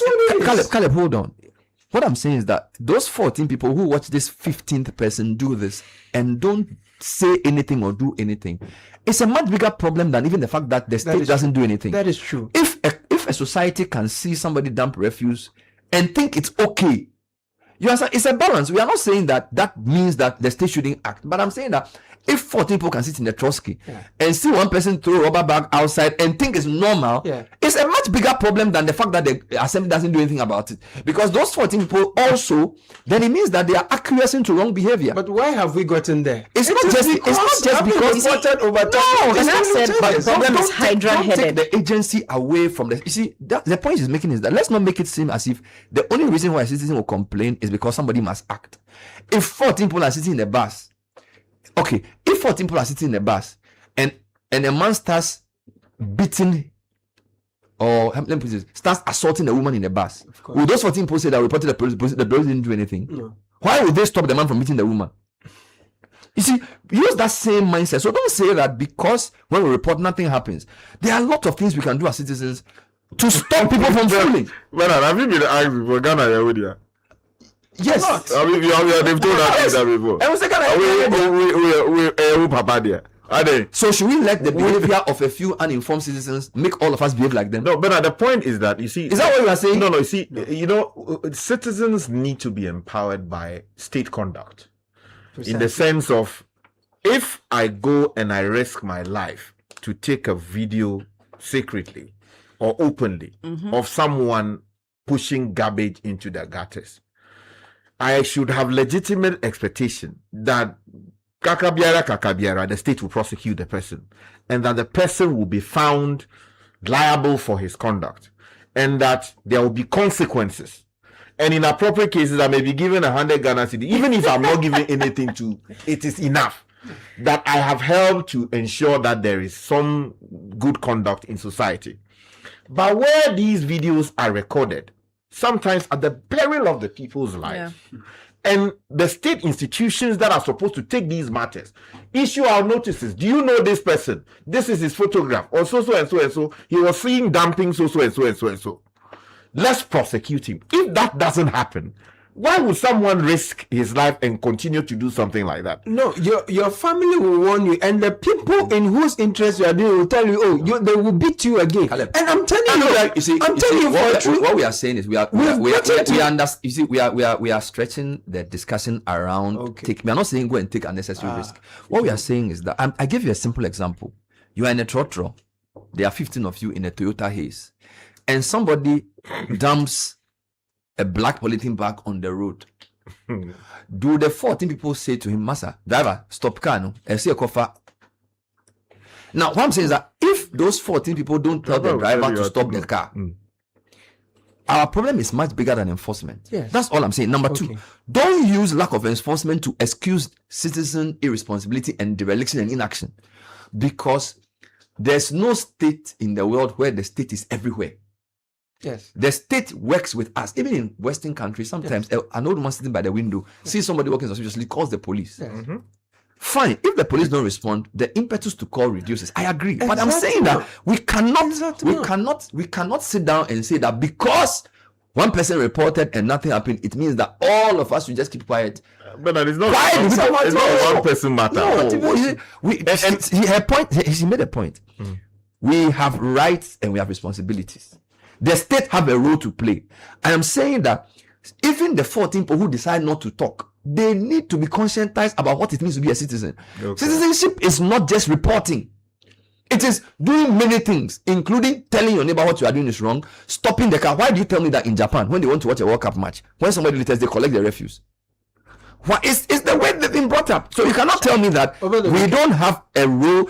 If citizens cannot And number two, if people find it normal to do certain things, it means that society permits it. That's true. And that society is not just government, it's all of us. If you can see somebody pour refuse in the gutter and just walk on unconcerned, it means that you yourself is normal to you. Now, if it's normal to you, it means that citizens' social standards and morals are compromised. I agree. It cannot be a question of just enforcement. I just want to quickly add. Sky drew my attention when he was talking about Ghana and Yenya. I saw in some of the videos, okay, people who were selling things that were rotting and were sort of they had sort of salvage from the flood water, because you could tell with the Charlie? What's the word? The is it the green or the dampening of the chocolate boxes, etc. I saw some of this, and people who had put kiosks in unauthorized places, when they were being asked to stop and their whatever structures were being moved away, the rhetoric was that Ghana for we are all Ghanaians. I think that is woefully irresponsible. When you do the wrong thing and city authorities come to you and tell you to stop, what you're then doing is that you become an infraction to the work that they are doing, because you are offending the law. Ordinarily, they should be preparing you before court. Right? Yeah, but that's what they should do. Ordinarily, that's what they should be doing. But here's the case where they are taking your wares or whatever from you, and you see a lot of emotional blackmail. A lot of the women were throwing themselves on the floor, standing in front of the tractors, that then you have to kill me over something that the authority is telling you. What you're doing is unlawful. It's unhealthy for you to say. You have made a fantastic point. Let me just quickly, you've made a fantastic point. But you see, that action ought to have been preceded by something, right? The people have lost their wares. Some to the floods completely. Others, they were able to salvage. What you would have expected from government would be that, look, proper announcement would be made. That, look, we have voted 300 million Ghana cedis. We are taking it from the contingency fund. We intend to use this to, in some cases, compensate people who have lost their wares, in some cases to distill the gutters and all of these things. And that because of that, and because of the dangers associated with taking those goods back or wares back onto the market and selling it to people who, unsuspecting people, and the dangers associated with it, we are confiscating those things. So you would expect ordinarily that maybe on the day after that, you see enforcers in the markets collecting and registering. Bernard Avler, your store is Bonnie something. Yeah. We collected 50 bags of rice from you. They do all of that registration. And at the end of the day, you are guaranteed that at least if you don't get anything at all, they will give you at least maybe half of what you have actually lost. Yeah. And then the rest we can deal with insurance and related matters. Yeah. But where people don't know where their next meal is coming from, and they cannot guarantee that the money that is coming in will not become NPP. When we went to Adabraka, classic case, the assembly and NADMO had registered the victims. Yes, people had lost their wares. NADMO says, if you have anything to give people, bring to us, we will manage the process. So whilst it's not a perfect system, there is some work happening around calibrating who has lost something, and if replacement can be done, they know where to go. That's why the NADMO guy was able to get all those people to come. The in garages came, the market women came. They know who their leaders are. All right. But I feel that, you see, development is not, I keep saying this, Caleb, I've voted since the year 2000. Right. NDC has been in power, MPP has been in power. Some things are not changing.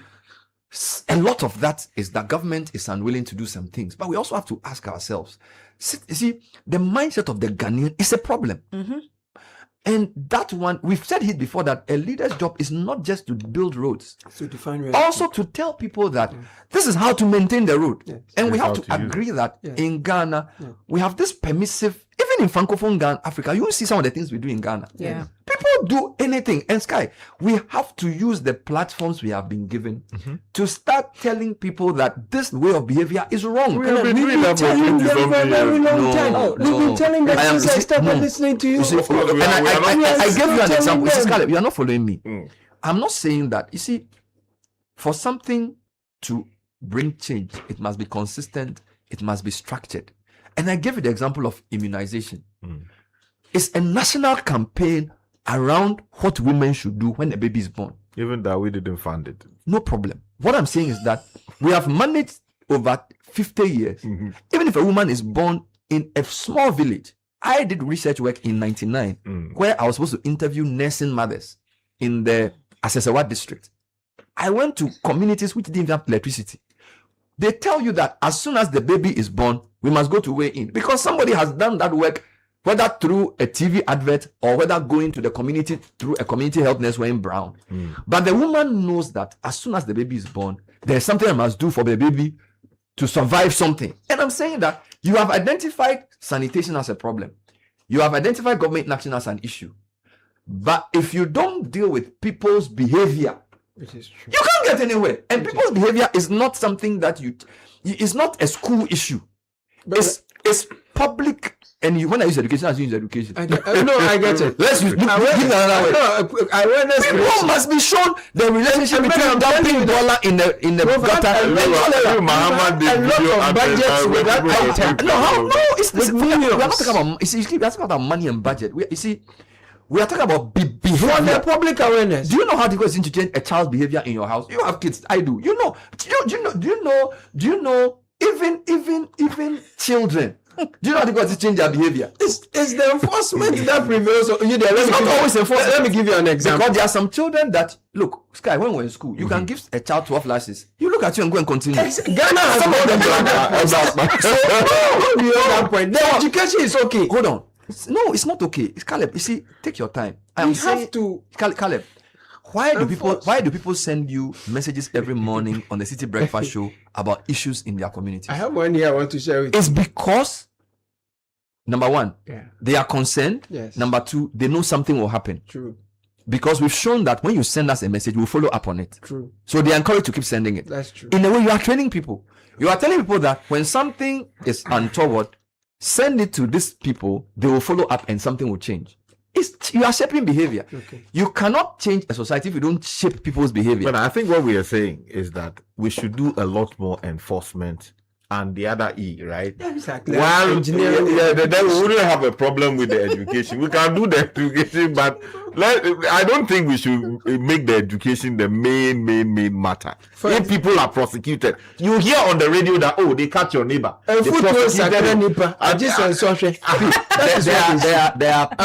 are people, chiefs, pastors, and co, who call authorities to intervene on behalf of errant members. It's what I'm saying. That it is a mindset behavior issue. So they know the education that the person has done the wrong thing. When I say education, I'm not talking about school. No, I'm saying the people are informed, they are aware. We have to. You see, enforcement sometimes even bows down to. They say culture will eat your strategy for breakfast. The culture of Ghanaian, the way we behave around generally. is the biggest stronghold we face in our development. Yeah. I think, and that stronghold is enforcement and also education. Let me read this message. Let me read this message. Yvonne Amankwa says, please, what's the NCCE doing about this whole sanitation issue? Isn't their role to educate the citizens? They've been so quiet for a long time. You may not know them, for all you know, they've not even given them money. Let me give you this message. I won't be surprised. I trust you are doing well. I won't be surprised. Bernard, please. This is the current insanitary situation this morning near the Sraha police station. Overflowing septic tank from a private home spilling effluent into the main road and frontage of homes in spite of several complaints. The entire community is engulfed with flies and pungent smell from this village. This has created serious environmental situation in the area. We have reported to the MCEs, and this is close to police. The people are aware. One person is taking everyone for granted. One person is causing public nuisance, public health crisis. People have reported to the authorities. In this case, your effluence is spilling onto the road. What can I do? I have reported. You know yourself that this is not how to discharge your So what society? And everyone is worried. They are complaining. Nothing is changing. What society produced this guy who will build a big house and allow his waste to go onto the main street? The society that doesn't punish people who do the wrong thing. Well, what school did he go to? What church does he attend? I'm not sure. Where are his family members? I don't know. Don't you think that in the long term, the way we raise people in our society, you went to do a story about a school, they don't have a toilet, and the students are going to toilet on the baller. Yeah. If that guy becomes an MC, what will he do? If the school is punished for allowing children to defecate on baller, but the school also tell you don't have a toilet. Yeah, so that should be provided. That's the engineering part. So the example says that, you see, Ohini Safu is telling you that it is multifaceted. Competent. It is not one issue. It is multi. You see, we are not making excuses. We are saying that Sky. Sky. We see what I'm saying is that I read the book. The book says always study things that never change in your life and in your community. There are some things that never change. Those things are long-term structural issues that you have to deal with.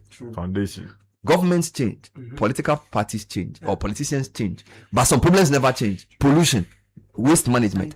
It means that it is much deeper. There's a message. It's much deeper. It said, Bernard. Yes. Bernard. Yes.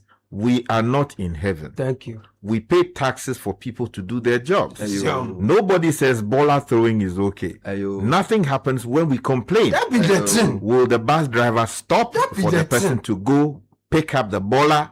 Stop it. Institutions to do their own. If enough people in that bus tell the bus driver to stop, he will stop. Driver? Yeah, he will stop. But you don't meet this job anymore. I don't know. You don't know why it's going on. See, everybody will tell you that who can now. You have just underlined we are socialized. We are socialized to conform. We are socialized to conform. We are socialized to be selfish. And when I was a day I went for a program. This is very early in my journalism work. We waited for some politician for like 1.5 hours. And there was no proper explanation. And the guy said he's late. I think this was like 2010 or 20. I said, I'm leaving. And that this disrespect I'll not tolerate. I left. I was the only person who left. One day, another journalist said, so I admire your courage for leaving or whatever. Meanwhile, is it in there? Yes, I did. So what I'm trying to say is that if we don't start socializing people to say that let's call wrong, and let's be more. There's nothing wrong with one person saying to the driver, Jinaho. Yeah. Even if the driver, it's I'm listening. Our socialization around Enyeshi. Yes. Yes. That's where we've gotten to. But I'm telling you that, let me give you this example. We're moving somewhere in Dubai and we're with this taxi driver. He had to stop somewhere, right? And we needed to pack our things out and go. But where he was to park, if he parked there, he was going to be fined. And of course, we are Ghanaians, we are prevailing on him to stop because we needed to do with your socialization. With education. With education. See your life. You are taking your Ghana things to Dubai. With education, you have to let me tell you what happened. Let me tell you what happened. He didn't stop. No, he did. Why? Because we paid the penalty he will pay on the tax. You took your foolishness to Dubai. No, I'm telling you that the only reason why that guy insisted and stopped there was because he would be fined. And if you insisted that he had to stop there, then you have to pay that fine. If you stop the driver in Ghana, what will happen to the driver? No, wait. Nothing will happen to the driver. No, but that's not. You haven't asked me wrong. Your example even gives a better case for myself. Okay, that's fair. 5 Ghanaians in a taxi are telling a driver in Dubai to stop at the wrong place and that they will pay. No. He insists that he's not stopping, but if they insist that he has to stop, then they have to pay the fine. If you stop at Venezuela, who will pay? You took a little bit of Ghana to Dubai. Yes. The moral in your story, you will be fined in Dubai to do that. In Ghana, who will find them? Nobody will find you. The moral in the story is not the fine. Is the share. I want a way which is not insulting. It's permitted here. I'm trying to tell you that we permit it here and we don't punish it here, and that's why it flourishes. It's not just the punishment; it's the lack of common sense that people took to that Dubai to go and do that thing. No, I'm saying that that's what's the problem. It happens everywhere. The lack of common sense is everywhere. If you punish, it doesn't continue. If Ghana doesn't punish, it will continue. The Ghanaian idoncarism and Faman Yami and Bibia. Okay. It is everybody. The Dubai people also do. They are not like that. But they punish them, so they don't do it as much. They don't punish. They are doing public awareness. Every budget, capacity building every day. Your Ghana mindset is the problem. Let me just make it. So I listened to the president's voice. Yeah. Yes. He said that he asked. So the journalist misreported him. He asked. Yeah, he said he's asked the contractor to open the place. So he did not direct them. But the journalist reported that he had directed. Please, that's yes, he asked. So the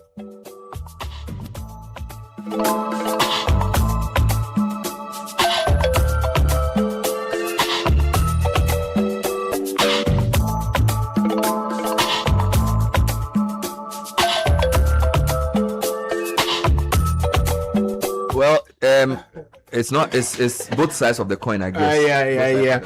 And so shine your eye when someone calls claiming to be from your bank. First desk can sound professional. They may ask you to confirm your account details so they help you resolve a problem. Remember, no bank will ever ask for your PIN, your password, or your OTP over the phone, your email, or elsewhere. So these are your secret and personal credentials. If a caller asks for this information, do not share it. End the call immediately and contact your bank using your bank's official phone numbers only. Shine your eyes, spot the fraud, stop the fraud. This is brought to you by the Ghana Association of Banks. The Lexus University College is inviting you for a world-class education experience, market-driven professional qualification. Come by. We are at Community 25, Peace B Junction, 0551 198 100. Call us. Admission is in progress. thelexusuniversity.edu.gh is where you can check out our other courses, all the courses we run actually, and then also apply there. The Lexus University, we are waiting for you. Admission is in progress.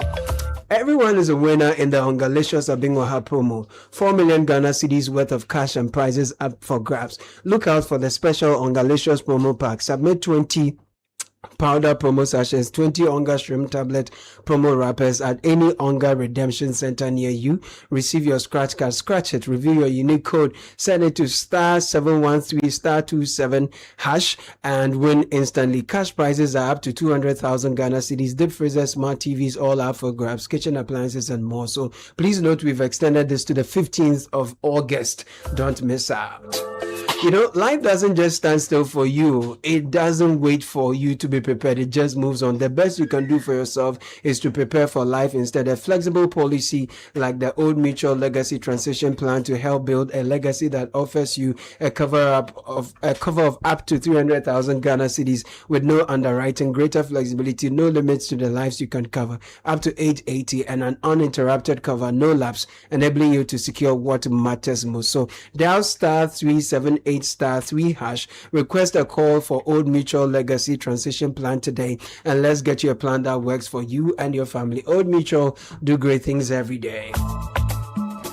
Academic City is asking you to come to them if you're ready to level up your future. We are your first choice. Academic City, here students don't just learn, they build, innovate, and lead. Graduates work with global companies like Apple, Goldman Sachs, Ernst & Young, while others are building startups and driving innovation across Africa. Academic City offers innovative undergraduate and postgraduate programs in engineering, business administration, communication, AI, data science, and cybersecurity. We are also the first university in sub-Saharan Africa to offer undergraduate programs in nuclear energy and manned aerial systems engineering. So come by. We offer professional development courses as well. 053-101-2236 is the number to call. Admission is now open. act.edu.gh is where to visit. Academic City University, educating future-ready leaders.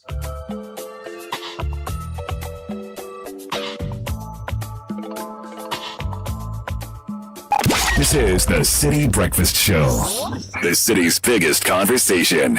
Who they blast? We they blast. Who they blast? We they blast. Brush your teeth, brush your teeth every day and night. Slide the gems and talk to them. Price the gems away.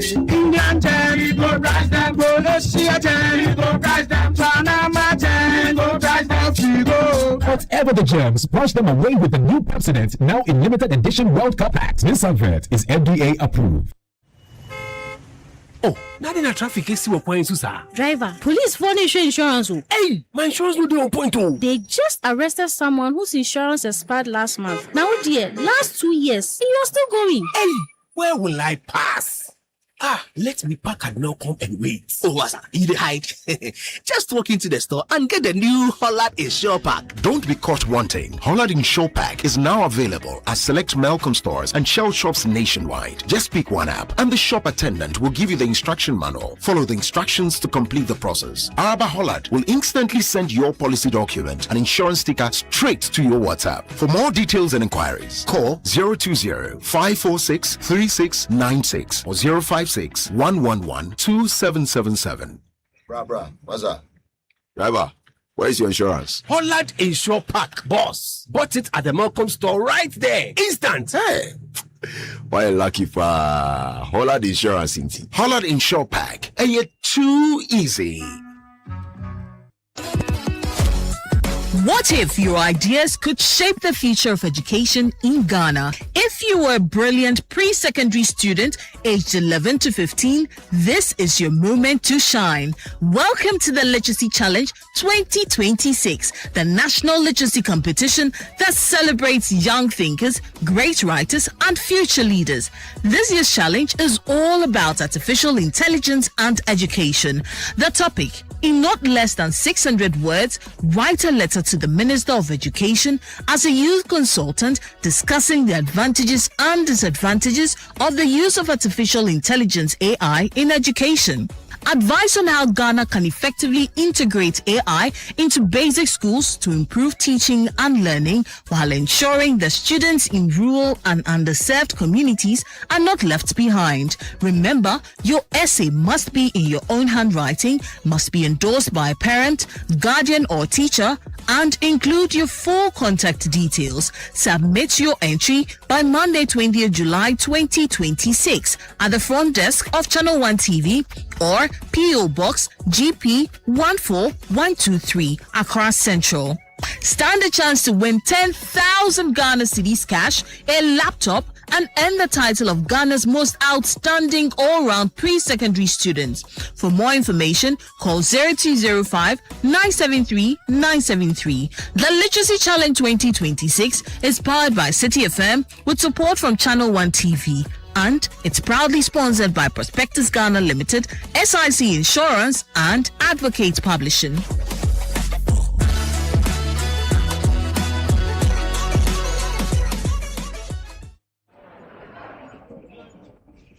Your attention, please. Flight C8 has been delayed. Again. Madam, can you please point me to the water fountain? And please watch my back and phone whilst I'm gone. You can be a traveler with infinite worries. Hello, Mr. Annan. Your lounge access is ready and your seat is warm. Or you can be a traveler with infinite privileges. Champagne, sir? Original the drink. Choose EcoBank's infinite privileges with an EcoBank Visa Infinite card. Access airport lounges worldwide, fast-track services, best-in-class daily limits, and enjoy other exclusive travel and lifestyle benefits. Infinite privileges await. EcoBank, the Pan-African Bank.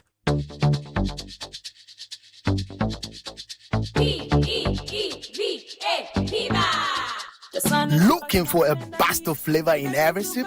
Discover the refreshing taste of Piva beverages. Enjoy the classic Piva Cola flavor, perfect fit anytime. How about a fruity adventure? Try our delightful Piva orange fruit drink packed with recognized citrus flavor. Craving something exotic? Our Piva cocktail fruit drink brings the tropics to you. For a sweet and juicy treat, grab our grapefruit drink and don't miss out on the refreshing Piva Tangerine fruit drink, bursting with tangerine flavor. Piva Cola, Piva Orange, Piva Cocktail, Piva Grape, Piva Tangerine. Grab yours today. Available now at your local store. Call us on 055-00-32231. Piva, a taste you love. This advert is FDA approved. P for Piva. HR is evolving. Are you ready? Join industry leaders, HR professionals, and business executives at HR Connect Conference 2026 for powerful conversations on transforming HR into a true driver of business growth and competitive advantage in Africa. The theme: from certification to competence. Why elevating HR is critical for business growth and competitive advantage in Africa. The date, 30th and 31st of July 2026 at the Labadi Beach Hotel at 9 a.m. daily. Tickets are going for 2,000 Ghana cedis only. HR Connect Conference 2026. Connect, learn, lead, and transform.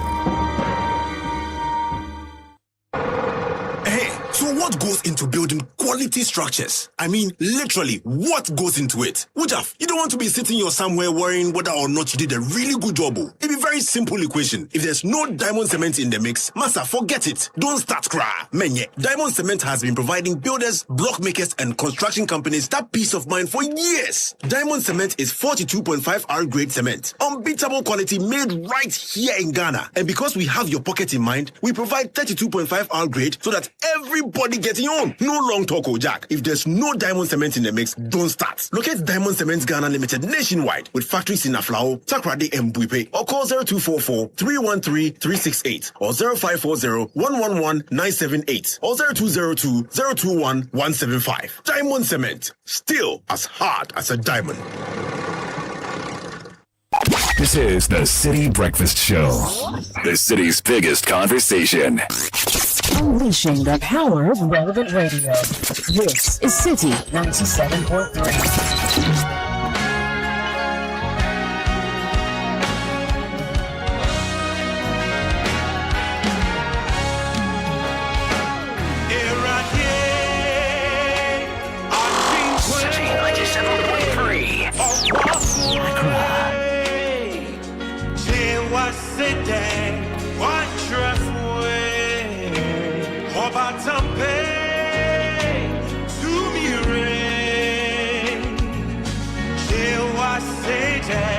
After all I have been through, I still stand because It's 15 minutes to the top of the hour. Getting into a great conversation. I am looking forward to Global Prayer Work Summit is coming on this week. And we've got to rope you in. You need to benefit from this. We are enforcing victories in every aspect of our lives. Tete Lai joins us from Nicholas Duncan Williams Ministries to tell us all you need to know about the Global Prayer Work Summit. Where is it happening? How can you be a part? My goodness. Good time to welcome you to the studio, Tete Lai. Really happy to have you here. Thank you very much. How is the Archbishop, the Papacy, doing? He's doing really good. Amazing. He's preparing to carry us to the next level. Amazing. Bishop Ubudai as well.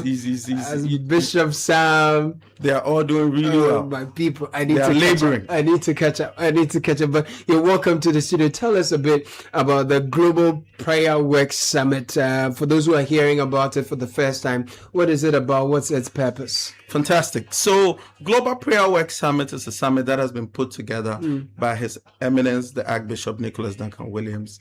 It was held in Ghana for the first time last year. Okay. And it's being held the second time here. Previously, It's been held in the States and in the UK. Right. Now, why Global Prayer Work Summit? So, in the book of Matthew, chapter 6, Jesus taught the disciples to pray. Yeah. And in teaching them to pray, he started talking about the Pharisees. How the Pharisees love to pray and they love to boast. And he says, do not pray this way. And then he taught them the Lord's Prayer. Yeah. In the book of Luke chapter 11, the disciples approached Jesus and asked him, how should we pray? Right. And then he began to teach them. That means that prayer can and must be taught. Yeah. We don't just assume that once you're a Christian, it's a way of talking to God. No, there's a way to pray. Yeah. And that is why we have put together Global Prayer Work Summit. The Bible says that the effectual fervent prayer of the righteous maketh power available. Yeah. Two things: effectual meaning effective, fervent meaning intense passion. These are two things, these are two conditions we've mentioned to make your prayer work, to make power available. As a Christian, as a human being, you need power to live. With ECG there's power being produced by the dam. Yeah. But there's a technology that will bring the power to you, right, which is what we call electric cables, transmitters, and all that. As a Christian, you have power in Christ Jesus, but there's a technology that will make that power available to you, and which is prayer. So you need to be taught the dynamics of the technology. You need to be taught how to make the power available in you, and that is why His Eminence has put Global Prayer Work Summit together. I like the sound of that. And the theme, you are enforcing victory. We are focusing on enforcing victory through prayer. What does that mean, and why is it relevant for believers today? Fantastic. Now, you see, there is one thing to have victory. It's another thing to enforce it. Okay. You can have a case, a land issue, whatever case it is, and go to the court, the government in Ghana, the High Court, and you'll be given victory. Yeah. They'll say the land belongs to you. Right. But until you go and take the land, until you enforce it, you don't have it. Possession. In that same vein, yes, when it comes to victory in Christ Jesus, Jesus Christ died on the cross. Right. And when He died, He gave us victory. All authority in heaven and on earth. Those are the jurisdiction, heaven and earth. Unless there's any other jurisdiction I don't know about. But heaven and earth, He was given authority. He's been given the victory. Yeah. And to be able to access that victory as a Christian, there is a way to go about it, and you need to enforce it. The Bible says that, and they overcame by the blood of the Lamb and by the word of their testimony. It means it is one thing to receive the victory, but until you confess it, you don't have it. The Bible says, with the heart, man believes and is justified, but with the mouth, confession is made unto salvation. So you can believe. Belief comes by hearing, which is faith. Faith comes by hearing, and hearing the word of God. The Bible says the just shall live by faith. So when you receive the word, you have faith and you are justified. But the Bible also says that faith without works is dead. So until you confess, you are not getting saved. Now, what is this save we are talking about, or salvation we are talking about? Salvation comes from the root word soteria, which is a Greek word. Soteria means deliverance. It means salvation. It means preservation. Now, it's a whole package. Now, as a Christian, it is one thing. You have been saved. You are being saved. You'll be saved. Now, when you become a Christian, there are so many things in the package of salvation, which is living in abundance, living in victory over the devil, over rulers of darkness, principalities and powers, and all the authorities, all the rulers of darkness. Now, in order to live this victorious life, in order to enforce your victory, there is a way to go about it. Right. And that's what the Global Prayer Work Summit will be all about. That is what it's all going to be about. I love this. I'm looking for it. So it's a 3-day prayer summit, and it's starting on Wednesday. What's the structure? How is it going to be like? So on Wednesday, 5:30, we take off. Right. The Archbishop himself on Wednesday will be taking over. He'll be doing intense teaching on prayer, understanding prayer, and we'll be doing practicals prayer. We'll be praying to enforce the victory. He'll be touching on so many issues, national issues, the flood, Galamsey, all of these things will be touched on, issues on health, everything is going to be touched on. On Thursday, 9 in the morning, we are having one session, and then 5:30 in the evening we have another session. And then on Friday, 9 in the morning, we have a session, and then at 10 in the evening, the all night takes off. We are having a praise takeover all night. We are going to be praying, and we are going to be praising throughout the night till the next morning. We are going to have people like Vessel. We are going to have people like Sandra Boache over there. We are going to have Shadrach. We are going to have Pastor Nikwe. A whole lot of people to take us through. I would like to give a special call out to the youth. We want the youth to be there. We want them to know that the Bible says that you should serve the Lord at the time of your youth. Do not wait till you are old, when you've gone through all the issues of life. Life has beaten you back and forth before you start running to God. Run to Him now. So do we need to register? Is there anything we need to do ahead of the time before it starts? Yes. So registration registration is free. Okay. There is no fee. We are not charging anybody. Right. This has been put together, all expense handled by Archbishop Nicholas Duncan Williams ministry. So it is free. Right. But we need you to register so that we can prepare adequately for those coming. Right. Our registration is done via our short code, *426*29#. It's very simple. In 3 steps, you are done registering. Let's take that short code again. *426*29#. Okay, good. It's very easy to register. Just go there, *426*29#. Very easy. Okay. In 3 steps, you should be done registering. Fantastic. Now, for all of us listening abroad who would love to participate, will there be streaming services? And I know usually you provide some transportation services for those who are from far and would love to be there. So please touch on these as well. We'll be doing online streaming. Right. This year, we are not just doing streaming online. We are actually going to be focusing a lot on online. So we are going to have commentators, MCs. We are going to be engaging all of you online so that you can feel part of the service. So anything going on in-house, we are going to have online representatives who will be engaging you, who will be getting you involved. So it's going to be live streaming on all our socials, Archbishop Nicholas Duncan Williams Ministry, our official YouTube page, Instagram, all the pages. You can go, you can catch us there online. When it comes to buses, we are going to be having buses running through the different campuses, UPSA, Legon, different buses and different areas. Our bus routes will be coming. So just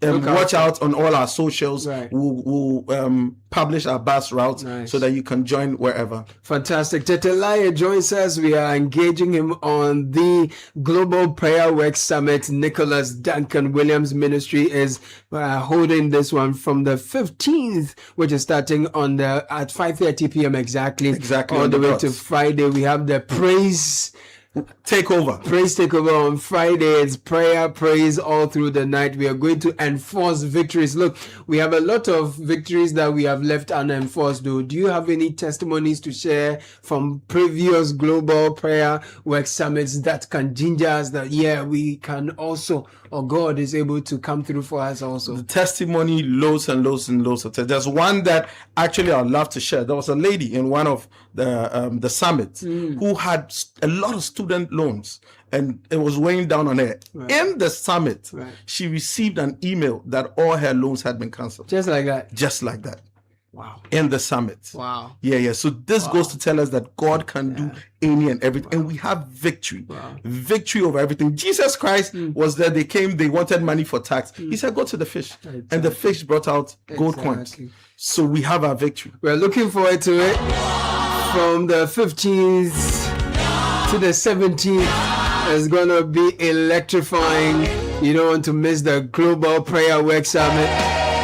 Lai, thank you so much for spending time with us and sharing the good news of the Global Prayer Work Summit. We'll be there to enforce our victories. Thank you very much. Wish you all the best also. Pleasure is all mine. Many blessings.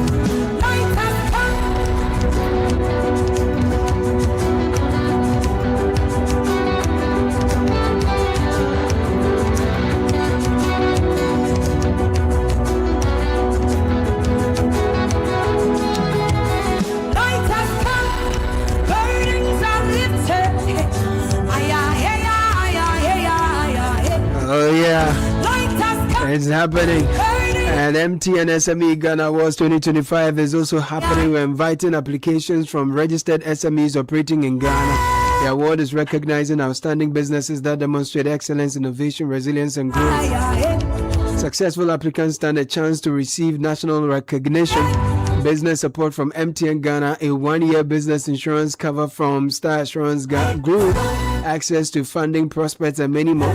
Eligible businesses must be registered and operating in Ghana, fall within the SME category, demonstrate strong business performance and growth. Applications can be submitted online via SMEGhanaAwards.com. Download the form and submit the awards at submit to awards@SMEGhanaAwards.com. The application deadline is the 17th of July. So call us now for support 0242-266-859. Our headline sponsor is MTN Ghana. Sponsors Star Assurance Group, One Africa.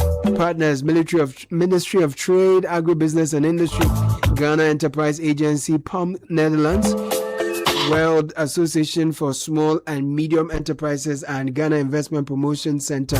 SMEGA, celebrating excellence, empowering growth. Now, if you're planning for the future, it begins with the decisions you make today. Save and invest early with EDC to build wealth and retire comfortably. One clear sign of financial growth is when your money starts working for you through steady returns and long-term wealth creation. With EDC, you get professional fund management, flexible investment options, potential for higher returns, and financial security for retirement and future goals. Your financial independence is possible with EDC, so sign up today. WhatsApp at 0509-268-414. And as the heavy rains continue, floods affect many communities. Jibu Ghana wishes everyone safety and encourages you to take every precaution. Protect yourselves and yourself and your loved ones. The Ministry of Health has advised the public to boil or treat drinking water. But at Jibu, our water goes through a rigorous multi-stage purification process under strict quality standards, so you can enjoy safe, clean, and refreshing water with confidence. Stay safe and hydrated with Jibu's purified water, the trusted choice. 020-984-5817. Visit the nearest Jibu store at Matina, Spintex, Dansuma, Nashalibotre, Tema, Adenta, Achimota, Asylum Down, North Legon, Sorutum, and Kaswa. Jibu Ghana, a better life.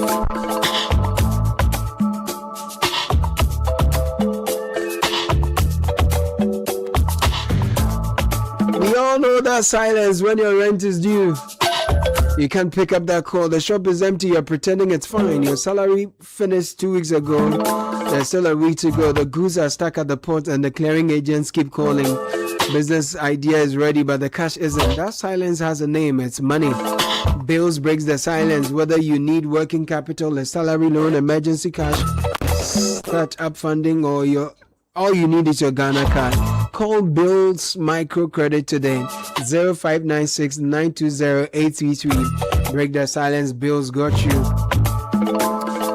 Healthcare sometimes feels like a battle. 1 minute you're fine, the next you're facing rising costs and a diagnosis you aren't ready for. Eden Care is the reset button. We are Acacia Health's dedicated insurance for individuals and families. We are the health partner that actually answers when you call. Reach out via edencare.acacia@myenterprisegroup.io. Stop fighting the system. Start working in peace. Choose Eden Care today. Eden Care is brought to you by Acacia Health. Life Source International School is the school of choice. It's an all-girls STEM and entrepreneurship boarding school where we are raising leaders and industry creators. We accept girls from Cambridge JSS1 through A levels, offering a safe learning environment, affordable tuition and scholarship opportunities. For 2025-2026, we focus on STEM and entrepreneurial career paths integrated with the 7 habits of a leader, enabling our girls develop confidence, discipline, and critical thinking.